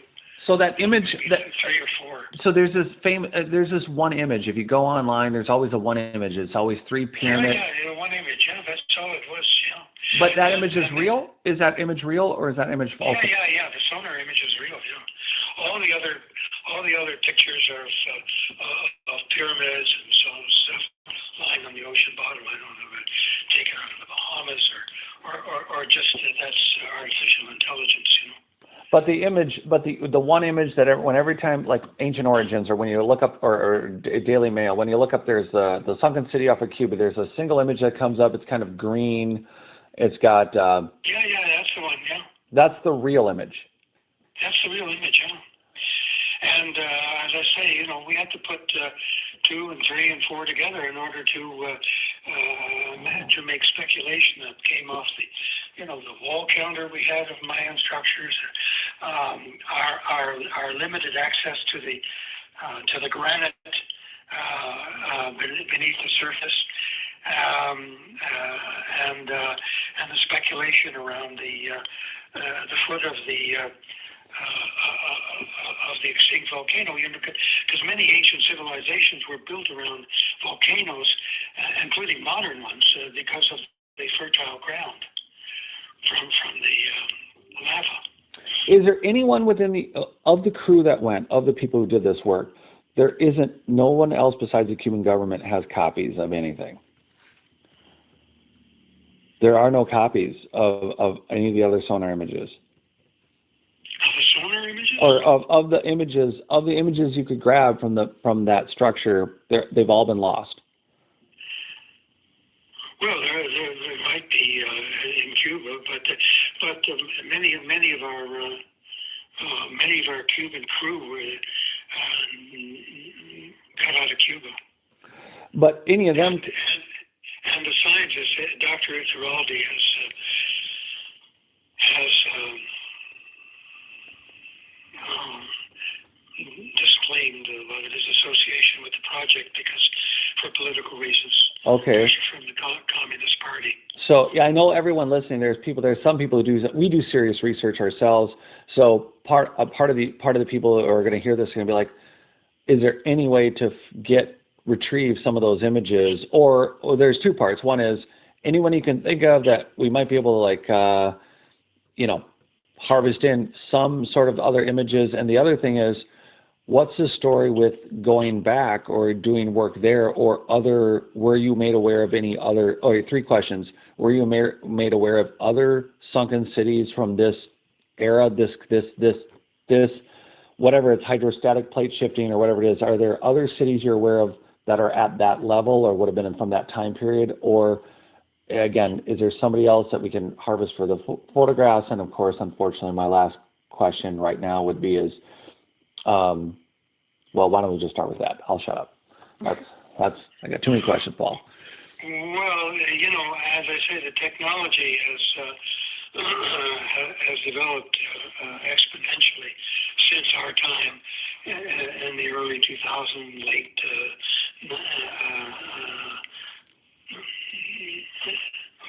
the late 1990s, and they will be able to, with much better lighting, much more accurate side scan sonar, much better cameras. They would be able to retrieve tremendous information. But good luck persuading the Cuban government or the Russians to get in there. Paul, how old do you estimate those structures were, or are? Below water, I guess. Oh yeah, the ones you discovered. Well, they could be anywhere. I think our geologists suggested they could be at least 6,000 years old. Not much different than Doggerland, I guess. I mean, that goes back over 18,000. I mean, 6,000 to 8,000 years. It was above water, a lot of it. Yeah. Well, it could be much more than that. I think a lot of the geological information we have is not very accurate. Right, because it would be. So the number like 50,000 years wouldn't be out of the question. It wouldn't be out of the question at all. Absolutely. So I think our understanding of ancient civilizations and ancient history is extremely hazy. Yeah, Paul, I wrote on it myself. That's been my theory all along, is that there may or may not be aliens, but it appears that the megalithic structures were built by a more advanced human race in a time that we are not remembering. Absolutely, yeah, and they disappeared. They say Lemuria disappeared by fire. That was pre-Atlantean, and Atlantis by flood. Reminds me of the African American spiritual, and God gave Noah the rainbow sign. No more water, a fire next time. I think that resonates in California these days. Yeah, right. Well, yeah, it does. So the group. Do you think that the of the Russians? I've seen a lot of. It's interesting to me from a research standpoint. The Russians were invited to Peru. They did work on Sacsayhuaman. There seems to be an effort within the Russian world of alternative. I don't know if they call it alternative science or not, or just pragmatic science. But there seems to be more of an open mind actually with Russian researchers and information about our ancient past. And I'm not sure why, but is there a group that you're aware of that are either Ukrainian or Russian or Eastern that would be more maybe able to revisit this site? Well, it's certainly true that the Russian culture is much more open to alternative histories. It's in their nature. They're much less driven by Western orthodoxies. Now, I'm not aware of specifics. I'm sure it would be possible to easily find them on the internet. However, you have to understand that we're at a very strategic and dangerous moment in global geopolitics, and the Russians are in Cuba for very strategic and military reasons.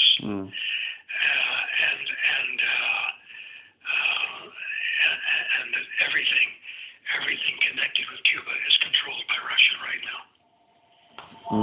Well, we will. This is very, very dangerous time, and I have to, for all the jokes about Trump, I have to give him credit, because right now he's the only key to avoiding a third world war. Yeah, Believe it or not. Yeah, so the interest in our ancient history is kind of on the side burner. Are you in your experience of at least Russian information? Do you have any thoughts on some of those Siberian 3,000-ton megaliths? Are you aware of those in Russia or the? Yes, I'm aware of them, and Pauline is also aware of them. Yeah, I mean, I can't authenticate in the days of AI. I can't authenticate anything, but I've read references to the ancient past of Siberia, and also references to the fact that the melting of the tundra will produce some interesting evidences of a very ancient past. The tundra in Siberia? That's the permafrost. The permafrost is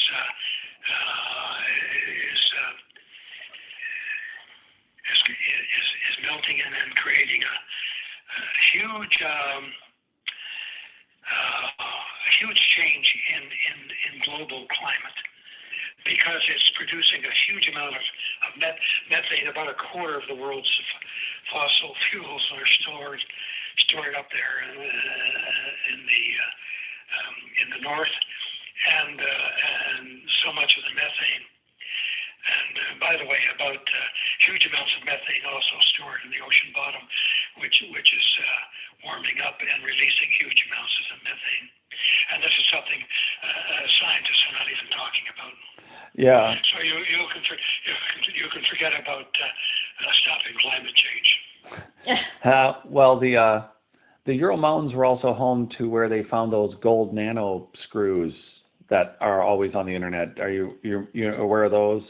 Yeah, I've seen some reference to that. Yeah, I think there are a lot of interesting small discoveries in Russia, which after all, it's 11 time zones. It's not a small country. It's the biggest one in the world, and it's from north to south, from east to west. So I think you're on track, certainly with regard to Siberia and related areas. Well, are you guys friends with anyone who does any research in those areas? Do you communicate with anyone that? No. I'm Polina right now is having a difficult time with her home country of Ukraine. Yeah. So she's minding a store right now. Right. And no, I don't right now.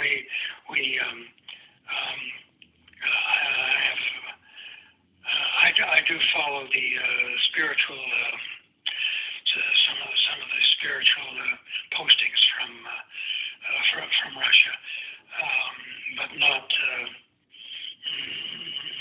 so much the archaeological. Well, I had to ask, but when it comes to that city, or what the structures are that you found, did you have any pushback from the church, from the Holy See? Was there anything that you said you had a lot of world contact, a lot of people interested on the reporting side of it, but did you have any contact from academia that said stop looking, or what are you doing, or why you're bringing this up, or did you have any negative?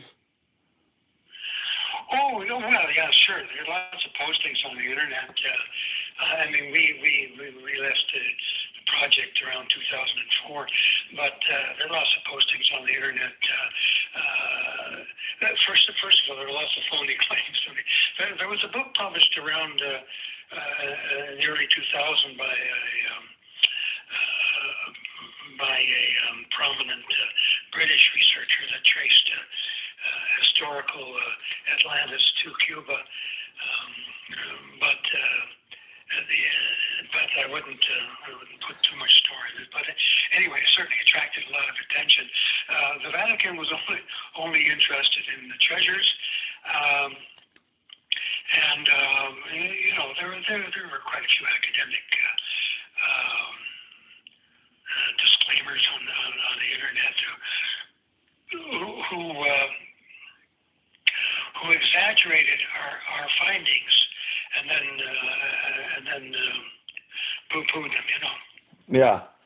Did you find it amusing or annoying, or didn't care? No, I didn't care. No, I don't. I tell you, we've been through so many life histories, my wife and I, in very few years, that I'm much more concerned with current geopolitics because of the very very dangerous place the planet is in right now. So I'm following that very closely and keeping tabs on it. Yeah, it is a great interest. We can come up for air anytime you want, and we can just talk about politics for a minute too, just so you know. But at the same at the same time, one of my interests isn't just historical or Kristi's, not just speaking alone here, but I think part of human consciousness is connected to not only remembering our past, but there's something off about our biogenetics, our second sight, paranormal stuff, the things that we credit to maybe different religious mysticisms or whatever. And it seems like we had a society that was once much more engineered and aware of the frequencies and energies of the planet, and not in a woo-woo way, but in a very pragmatic, practical application and more synergistic way. It seems like we weren't just building large megalithic block structures, but we were also building natural energy systems. And it just all seems like it's all connected. If we knew a little more about the past, maybe we could continue with some of these exercises we're doing now, and it might be human consciousness might be not unconscious, but we might be more conscious. So part of our passion is to look at the past, truly the ancient past. Michael Cremo, I don't know if you're familiar with him or not. I don't think so. Oh, I don't think so. He wrote Forbidden Archaeology, which is a 7-year project to relocate paleoanthropological finds of human beings and anatomically correct human bones being found back tens of millions of years. And by the way, we did find a huge human bone in one cave. Which one? In Cuba. You never said that. You said that you were going to do. I forgot about this. You said that you were going to do the underwater work, and then they were going to give you access to the cave. So what happened? You do the underwater work. Eventually, the military managed to secure the treasure, and the Cuban military returned it to the Vatican, and the Vatican was allowed to open up some of its churches in Cuba, and some backroom deals were made between Rome and Cuba. Well, okay, so the treasures. So you ended up finding, or how many caves did you explore? Oh, this is. We didn't. We didn't explore the caves because we didn't have. The Cuban military eventually did the job. Where was the? But I just mentioned that in the light of what you just said okay. about human bones. There was a human bone, a large human bones. By the way, you know those great statues in Afghanistan that were destroyed by the Taliban? Yes, I remember. Yeah, you know what they represent. No. They represent the various. They're not Buddhist statues. They were constructed by Buddhists, and they represent, I think, 7 stages of the physical stature of human inhabitants, from 175 feet down to about 25 feet in the Atlantis period. That's what they represent. That's in Blavatsky's works. How do they? Yeah, I guess we'd have to read the works to understand the justification for it, right? I guess it's. Oh yeah, that's right. I mean, there's not much left of the ancient past, but there are obviously a lot of remarkable things. And what you said, you know, the human history is a series of spiritual races that have developed various spiritual powers and intellectual powers within the human being. So go back to Lemuria, the third so-called third spiritual race, this pre-Atlantean, and their clairvoyance was highly developed, but not their intellect. In Atlantis, they had very advanced technology and very cruel governments, corrupt and cruel governments, not dissimilar from our own, and but also some advanced clairvoyance. The fifth race, which was mostly developed in Britain and Europe and the West, has highly developed intellect, but not much spirit. And the sixth race, which is being born now, and you can sense the remarkable change in consciousness that's happened in the 20th century. It's remarkable, and I think the 21st century, you know, about which your podcast is not deaf. Excuse me, right? And the sixth race will bring the spiritual and intellectual, will blend these powers together. And so it's an extremely important development in terms of synthesis of heart and mind and spirit, and we see this. I mentioned this, by the way, in a small monograph I published based on a lecture I gave at Queen's University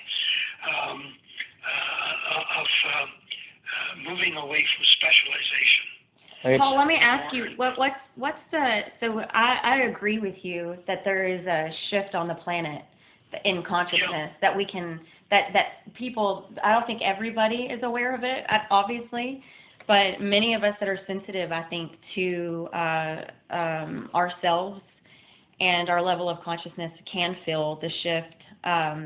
on the planet. What happens with the seventh race? If we are the sixth, what is the seventh? Probably on another planet. It's probably on another planet because there are planets that are made. By the way, you used the word sensitive, and this is a very important concept because you see how much coarseness there is in the world in terms of cruelty and war and ideas of revenge and killing and so on. It's in our culture, it's in behavior and so on. So the idea of sensitivity is a key to understanding the sixth race, along, of course, with breadth and depth of consciousness. So the seventh would be there are always planets. You see, Musk is not an idiot. He's just spent too much time with science fiction. He grew up with it, and his idea that the Earth is in big trouble and we're going to Mars is of course a dumb idea, because Mars is a dead planet and nobody's going to survive there. Same with the moon. But the idea that there is a future planet that is prepared is not wrong. Only it's not in our field of vision right now. So Paul, I'm sorry. Do you go ahead? So Paul, do you, for those that are listening, do you have any advice for how to raise our consciousness, or do you what types of practices do you participate in? Well, I was a student of theosophy. In fact, I ran a class in theosophy in Vancouver, Ireland, for a number of years. I was searching. I tell you,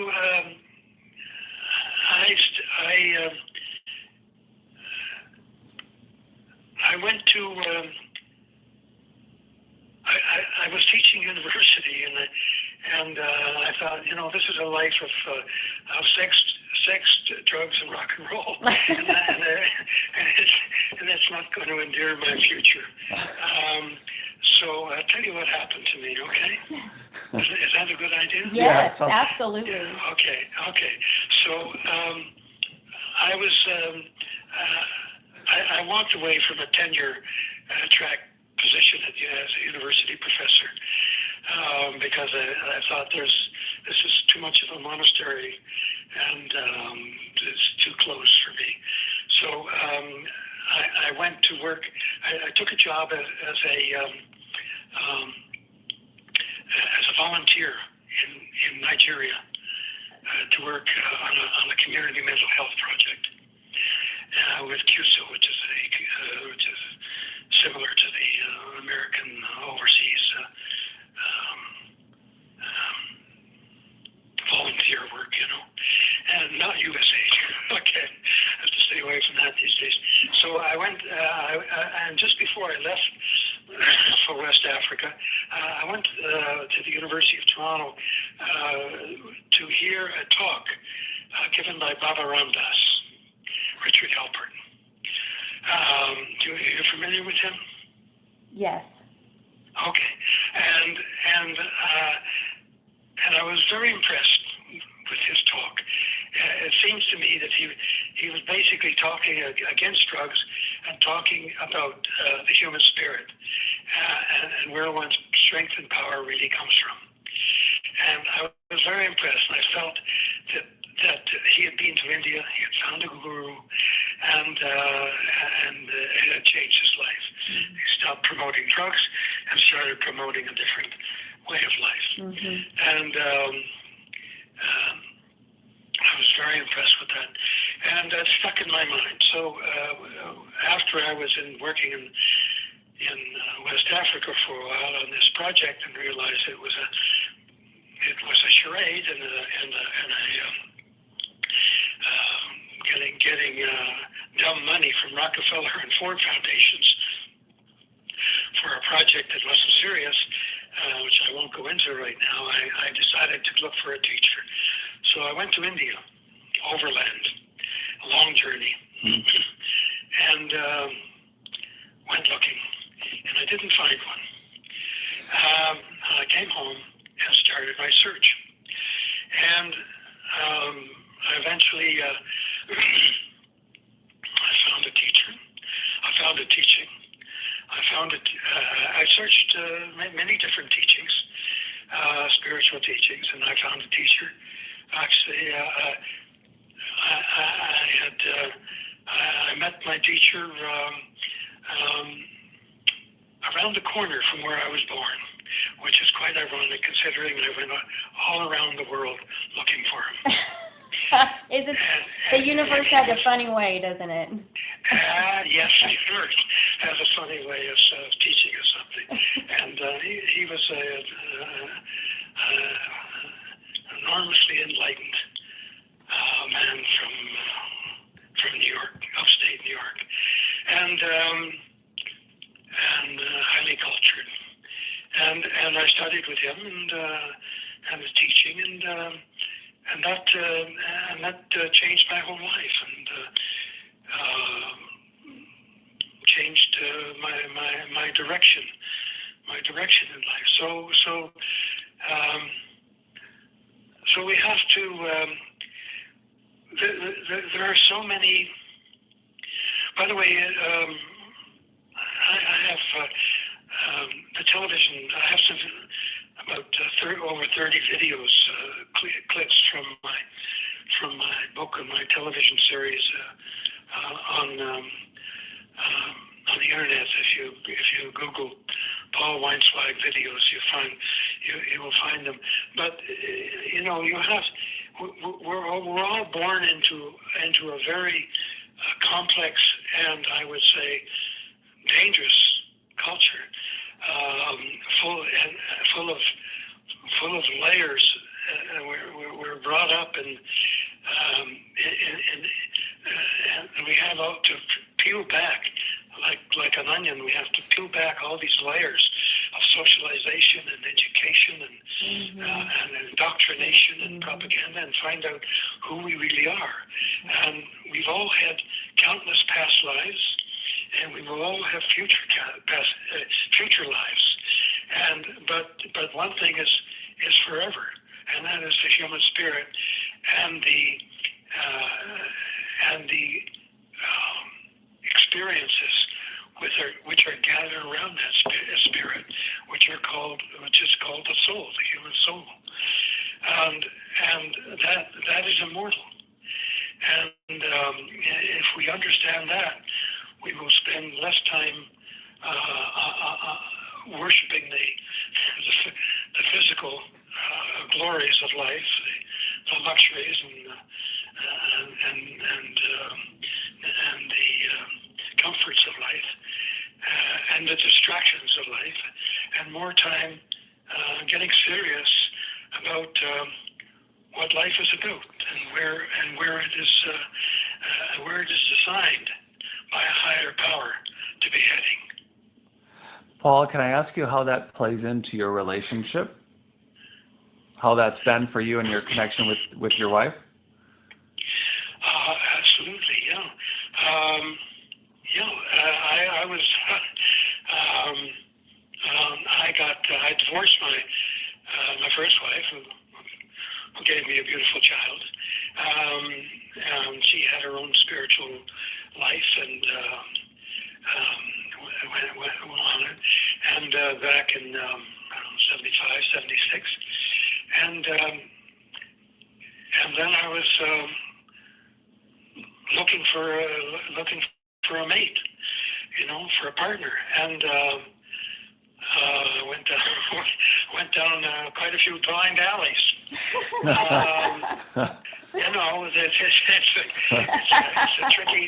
It's a tricky haphazard world out there. That's a great way to word that, Paul. It's blind alleys. Oh yeah, but I was obviously saved by fate and by karma, and I actually had a sign of who I would meet. That's very interesting.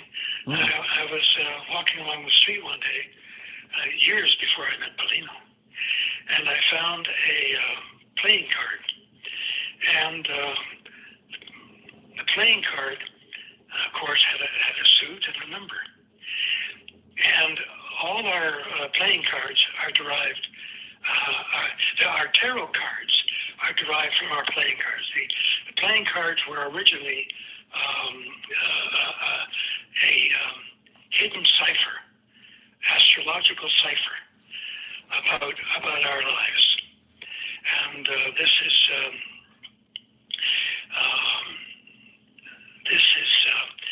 outlined in a fantastic book which was published many years ago, called Sacred Symbols of the Ancients, by two Harvard researchers.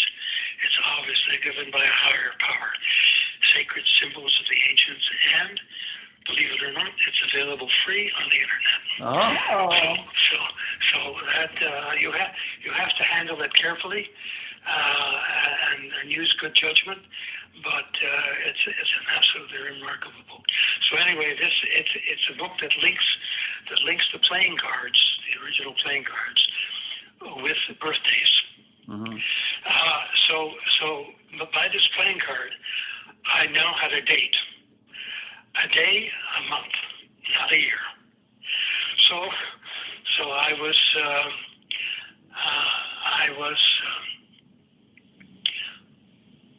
my daughter moved to. I was living in Toronto. My daughter moved to Ottawa to be with her mother, and she was at that age where you could really get into trouble. So I thought, preteen. So I thought I'd better move to Ottawa and give her some guidance. So I was preparing to move to Ottawa. Before I moved, I contacted an old friend. I said I had written a book about self-realization, and I was giving lectures, and I asked a friend if he said, I'm of Jewish heritage, if he knew of any synagogues where I might give some talks. So he gave me a contact. So one day, so I contacted the synagogue, and they invited me to give a talk about my book on personal power and self-realization. What's the name of your book? Well, it was the original book was called The 10 Commandments of Personal Power. It was published in Canada, but it's not available. But the sequel, the update of that book is called The Dreamer Whose Dream Came True. And the subtitle is Character, Consciousness, and the Roots of Creativity. The Dreamer Whose Dream Came True. It's on the internet. It's on Amazon, along with my other books. The Dreamer Whose Dream Came True. And there's an electronic version which includes all the videos we did clips of the videos we did in Russia. So I was invited to give a talk, and the occasion was a singles brunch. So this is interesting. And at that time, Paulina was living in Ottawa. She had divorced her third husband, and she was not in a good state. And she had a friend who was a translator at the UN who insisted on dragging her to this brunch. And she didn't want to go, but she dragged her anyway. Try to cheer her up. So in my talk, I quoted the French essayist Montaigne to say that no wind favors a ship without a destined port.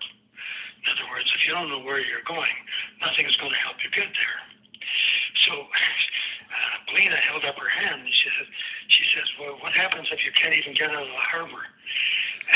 Aww. Which is very sweet, considering she was a manager and ports engineer. Okay, so I said, see me after class. So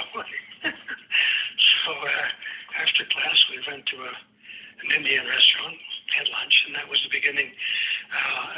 And we decided we'd form a company. It didn't take long, called Social Engineering. I was a sociologist, and she was an engineer. Of course, that's not very woke in these days, but it was perfect. It was perfect if you get an invitation from the Soviet Union to come and help them liberate them from communism. Okay, social engineering. They love that. So that's how we got started. I love it. You guys you got right into the business right away. Right into the business. She was actually, it was very interesting because she was the chairman of the local. Canada had a great deal to do with the liberation of Soviet communism, but that's another story.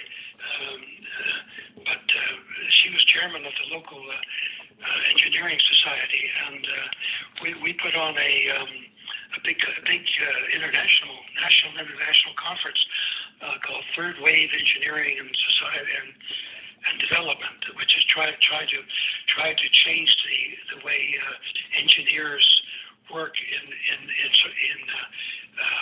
developing countries that is more progressive and humane. So many of the embassies sent their people to the conference, and we were approached by the science attaché from the Soviet embassy afterwards, and they invited us to. Told us they were at a critical point in their development. In perestroika, they were trying to modernize, trying to westernize and liberate their country, and could we come and help them? So that's how eventually we got to the Soviet Union and Russia. Paul, you got to back up for me for a minute and tell me how you go from meeting her at an Indian restaurant. What was the second date like? I'm getting real, Paul. You have no filter. I don't know. I tell you what. Well, I do. The second date. Well, she had.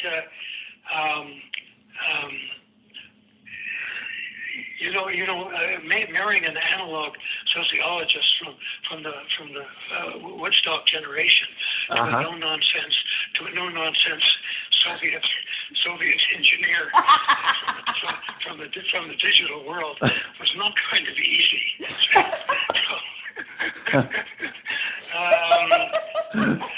But anyway, I was dragged kicking and screaming into that world. And she trained me. Okay. She trained you. So that's that's quite an adjustment. So in a way, I'm a child of two cultures. The technical and the humanities. Does she agree with you where does she fall on the whole megalithic structures underwater and around the world? Where are you guys at with it together? Well, she's much more conservative because she has an engineering and science background, and she's certainly interested in these ancient discoveries, but she doesn't. She is very displeased with the hype that appeared on the internet and the misinformation and distortion. Yeah, look, if you were to. Which is. Oh no, sorry. Go ahead. Yeah, which is being posted there. That's Well, actually, this is something I hadn't followed up, or we hadn't given some words to. To dispel that disinformation, what would you like to say factually about what there is to know about it? Or if there was some short points about what would not be the disinformation, what would be the truth of it? Well, I think the truth of it is ancient history is under the water. Yeah, that's true. Very simply, and or frozen in the Siberian tundra. The world has changed. There were scientists have discovered traces of palm trees in Alaska. Yeah. The Antarctic was once tropical. Yeah. We're heading back there again. Yeah, Greenland used to be the North Pole. I mean, we have a number of issues with tens of millions of years of human tools and evidences of anatomically correct humans. There's clearly many chapters missing. Yeah, many chapters missing. One thing is certain though, we're moving at a very rapid rate, and it's wrong for science and politicians to talk about average global warming, because the Arctic and the Antarctic are moving at a much faster rate, and what happens in the Arctic has a much more profound effect on the planet than anything else. It affects the jet stream, which affects storms and droughts and everything else. And certainly it affects the salinity and temperature of the ocean, the warming of the temperature. And this is very profound because it's changing the currents. The Gulf currents, for example, which warms the northern hemisphere in Europe and Britain, it's warming. Vast areas of the ocean bottom are covered in what's called gas hydrates, which is semi-crystals of methane. And on our ship in Cuba, we could see these bubbles coming out from the ocean bottom. That's all methane. And it's 1 degree between crystals and gas, 1 degree of warming. And we know about hydro vents. The Earth, the interior of the Earth is molten. It's very hot, and all that heat is coming up from the bottom, and it's coming down from the top, and that's releasing all of this methane from the ocean bottom, and it's also and in the permafrost in the north. So this is all irreversible. So when scientists talk about changing climates, forget it. This is geoengineering is out of bounds, and nature has its own way. Paul, what do you see the future looking like in, let's say, the next 2 decades to 10? What do you see happening? Well, I'm 82. I don't know. Paul, there's technology around the corner. You could be there with us. Well, I don't know. I wake up every morning and say, "Whoops, another day." Are you ready to move on to the next? What's that? Are you ready to move on to the next already? Oh yeah, sure. No, I'm actually looking forward to the afterlife, because there's so much that cannot be accomplished in this life. For one thing, if you're a thinking person, thoughts don't move very far in this world. No, a lot of thoughts just piss people off. But thought is indestructible. Ooh, thought is indestructible. Thought is part of the cosmic energy. Thought is the essence of the cosmic energy. Thought is the essence of cosmic energy. Which the ancients called flohat, or materia lucida, the matter of light. These are invisible properties of light, but thought is the closest we get to cosmic energy. So if we learn by expanding our consciousness, we move from a strictly closed material world into a cosmic one, and then we are on track with evolution, because evolution is cosmically oriented. It's not simply generated from within our planet. It's connected to all the other planets. What did you say about light again? Well, light, the light that we see, the sun, Okay. is a physical, or shall we say, physically apparent manifestation of the cosmic light, which is not visible, but was felt by sensitive people. I like that. So you've done this on how do you reconcile your I would like to hear the conversation between you and your wife on the pragmatics of these philosophies. Well, that's an interesting question. That's a lesson in tolerance, I would say. That's a lesson in, because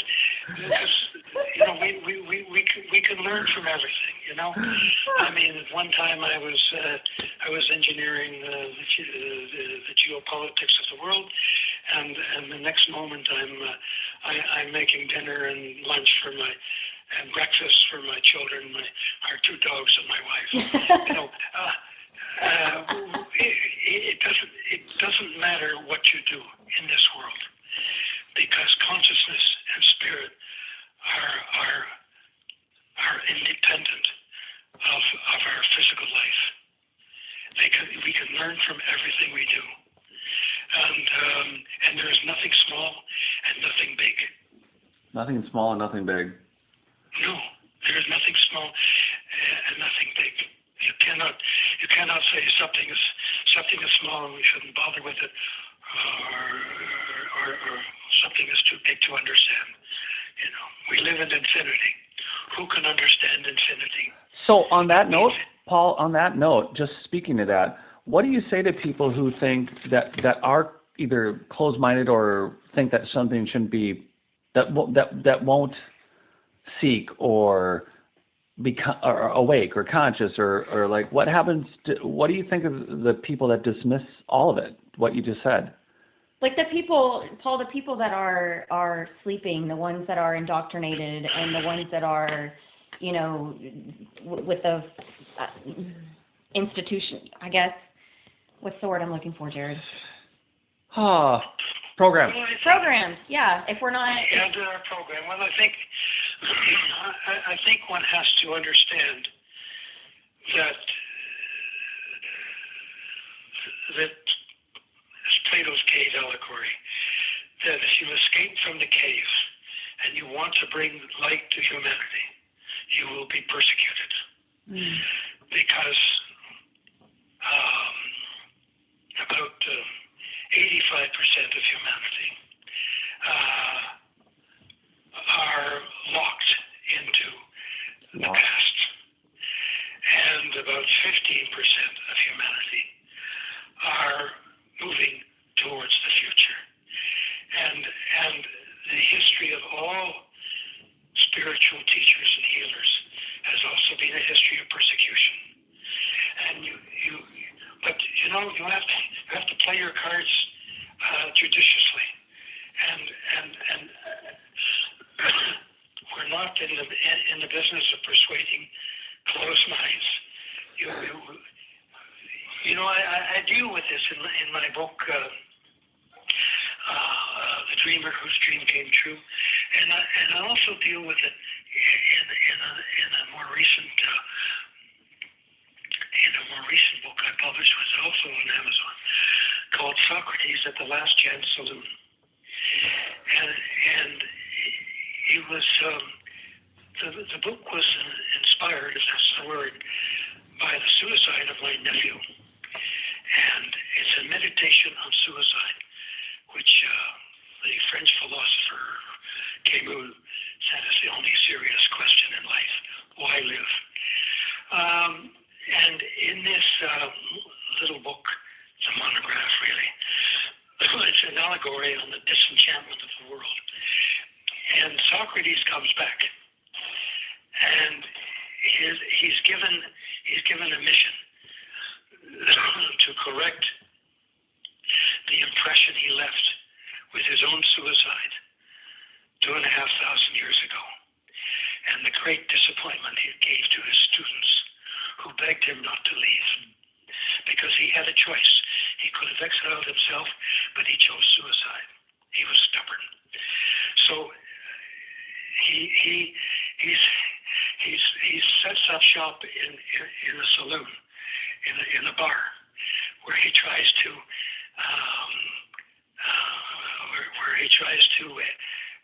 open the consciousness of people, and it's a somewhat humorous, somewhat tragic story of his efforts to do that, and called Socrates at the Last Chance Saloon.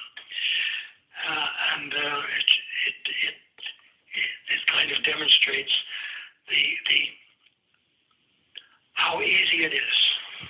I think my nephew ultimately committed suicide over a failure of a romantic relationship. That was just a trigger. There were deeper issues there, but how easy it is for humans to become distracted, to be destabilized, especially at this time in our extremely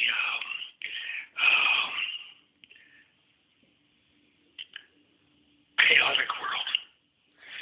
And attention deficit disorder goes very deep. I said they're blaming TikTok, but just look at 75 years of television, 65 years of music videos, and there's a lot to blame. But it is we're certainly at a tipping point, both climactically and spiritually, of the planet. An enormous tipping point, where it has never been easier to be lost and to drown, and it has never been easier to leap forward and to be found. So, Paul, do what people like you are doing. What is your advice to the people who are awake, to the seekers in the world, and the people, like Jared and I, doing what we're doing and talking to people like you that are open-minded like us? What is your advice to the people coming up behind you, the seekers, following after you? Well, I think one needs to discover balance in this extremely chaotic world.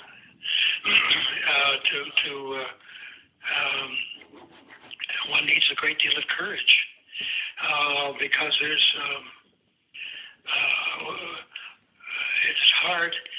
is hard to be open to the world and to be exposed to a time of terrible destruction.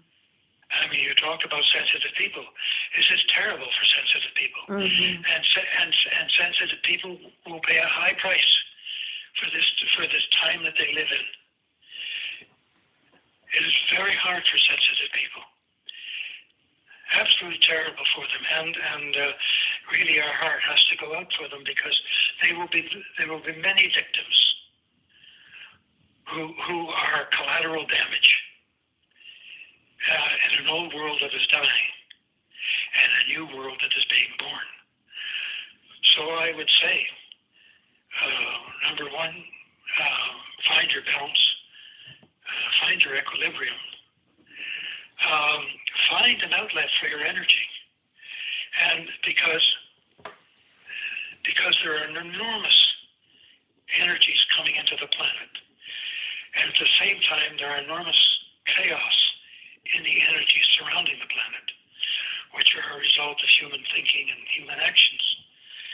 And I would say that it is so important to have stability. Stability comes from a sense of responsibility.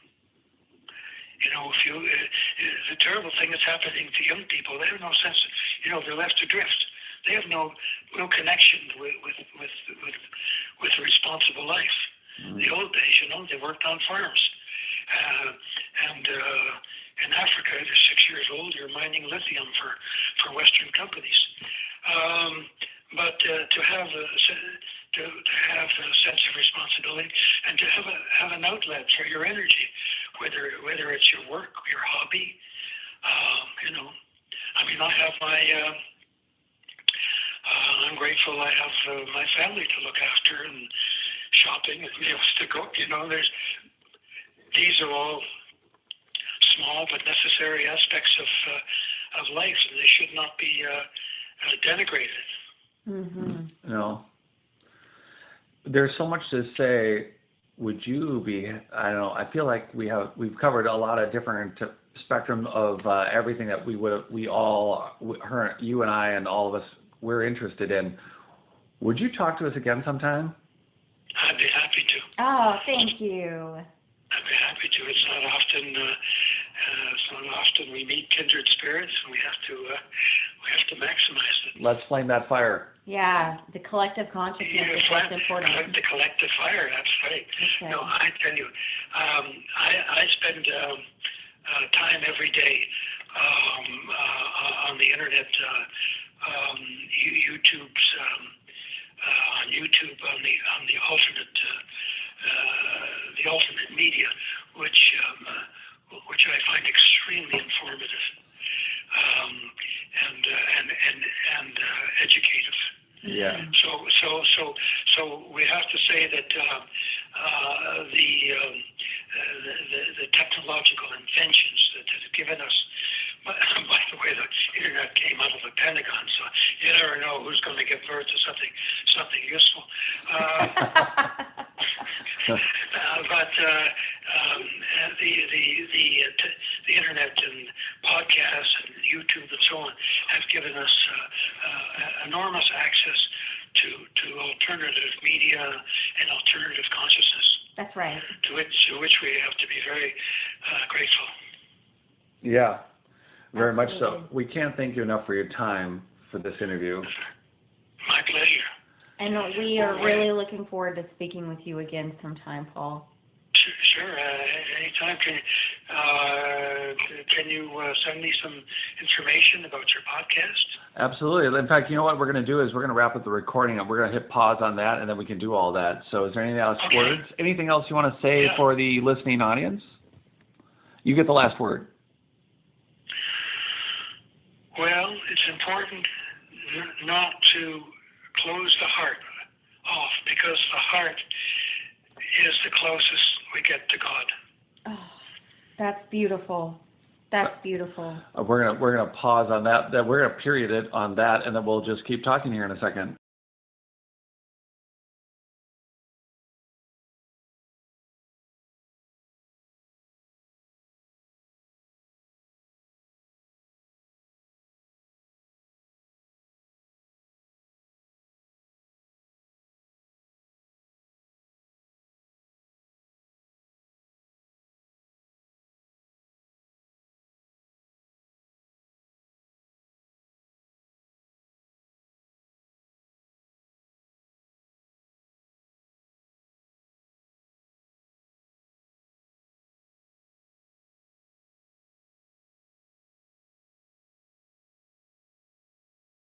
The backstory. Yeah. Let's start. But he chose suicide.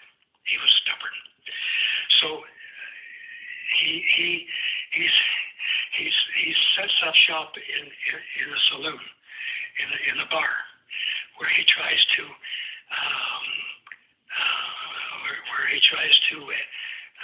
open the consciousness of people, and it's a somewhat humorous, somewhat tragic story.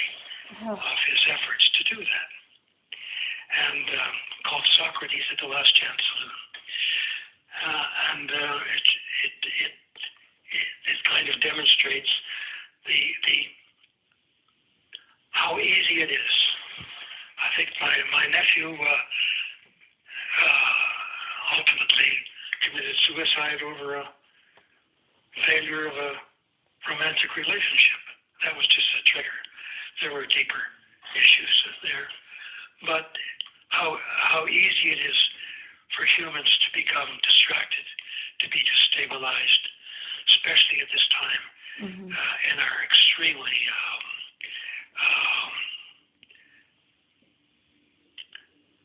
chaotic world. And,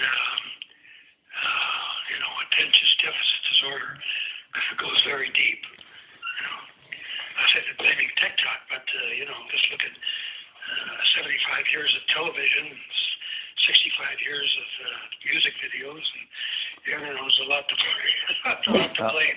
But it is we're certainly at a tipping point, both climactically and spiritually of the planet. An enormous tipping point where it has never been easier to be lost and to drown, and it has never been easier to leap forward and to be found. And so, Paul, do what people like you are doing. What is your advice to the people who are awake, to the seekers in the world, and the people, like Jared and I, doing what we're doing and talking to people like you that are open-minded like us? What is your advice to the people coming up behind you, the seekers, following after you? Well, I think one needs to discover balance in this extremely chaotic world.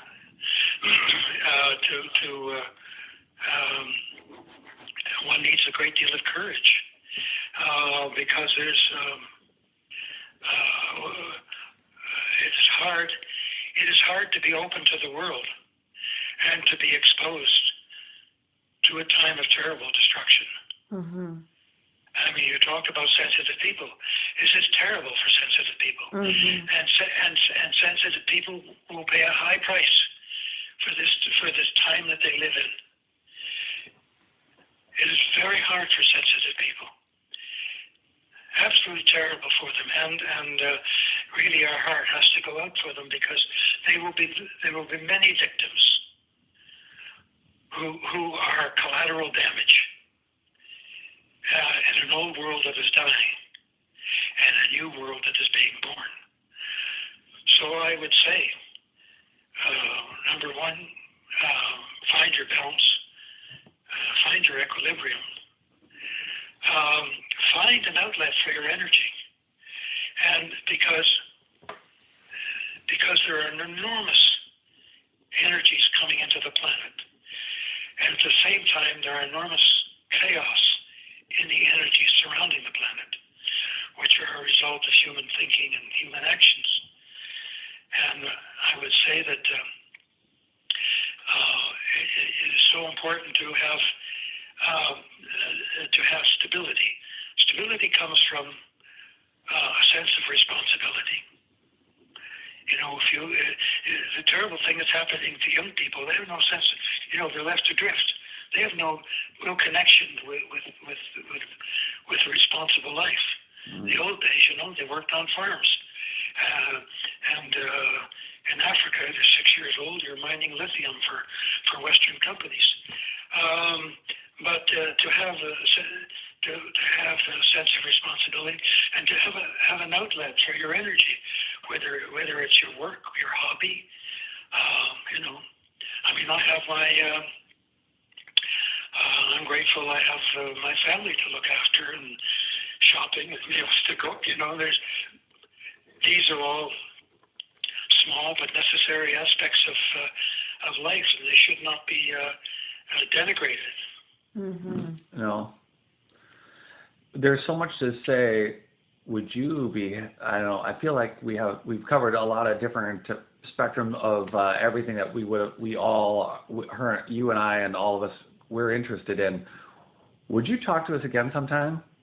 I'd be happy to. Oh, thank you. I'd be happy to. It's not often we meet kindred spirits, and we have to maximize it. Let's flame that fire. Yeah, the collective consciousness is what's important. The collective fire. That's right. Okay. No, I tell you, I spend time every day on the internet, YouTube's on YouTube on the alternate media, which I find extremely informative and educative. Yeah. So we have to say that the technological inventions that have given us. By the way, the internet came out of the Pentagon, so you never know who's going to give birth to something useful. But the internet and podcasts and YouTube and so on have given us enormous access to alternative media and alternative consciousness. That's right. To which we have to be very grateful. Yeah, very much so. Absolutely. We can't thank you enough for your time for this interview. My pleasure. And we are really looking forward to speaking with you again sometime, Paul. Sure. Anytime. Can you send me some information about your podcast? Absolutely. In fact, you know what we're going to do is we're going to wrap up the recording and we're going to hit pause on that, and then we can do all that. So is there anything else, words? Anything else you want to say for the listening audience?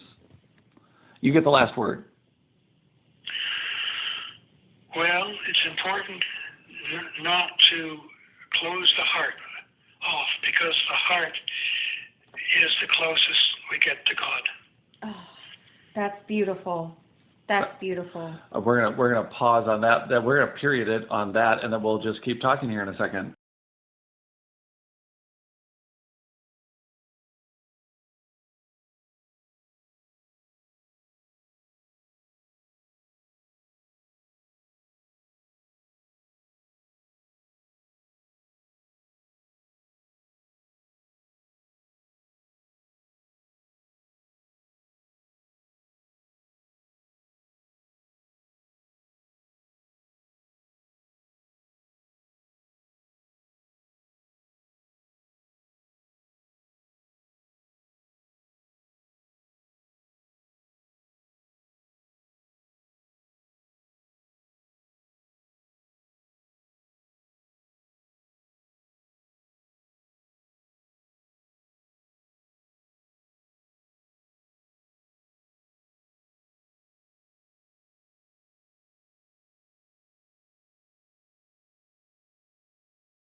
On YouTube on the alternate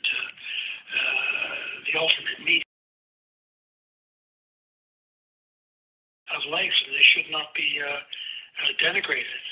Mm-hmm. You know, there's so much to say. Would you be? I don't know. I feel like we've covered a lot of different spectrum of everything that you and I and all of us, we're interested in. Would you talk to us again sometime? I'd be happy to. Oh, thank you. I'd be happy to. It's not often we meet kindred spirits, and we have to maximize it. Let's flame that fire. Yeah, the collective consciousness is what's important. The collective fire. That's right. Okay. No, I tell you, I spend time every day on the internet, YouTube's on YouTube on the alternate media, which I find extremely informative and educative. Yeah. So we have to say that the technological inventions that have given us. By the way, the internet came out of the Pentagon, so you never know who's going to give birth to something useful. But the internet and podcasts and YouTube and so on have given us enormous access to alternative media and alternative consciousness. That's right. To which we have to be very grateful. Yeah, very much so. Absolutely. We can't thank you enough for your time for this interview. My pleasure. And we are really looking forward to speaking with you again sometime, Paul. Sure. Anytime. Can you send me some information about your podcast? Absolutely. In fact, you know what we're going to do is we're going to wrap up the recording and we're going to hit pause on that, and then we can do all that. So is there anything else? Okay. Words? Anything else you want to say for the listening audience? You get the last word.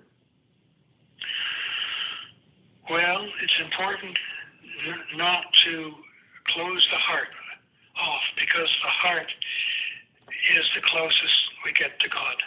Oh, that's beautiful. That's beautiful. We're gonna pause on that. We're gonna period it on that, and then we'll just keep talking here in a second.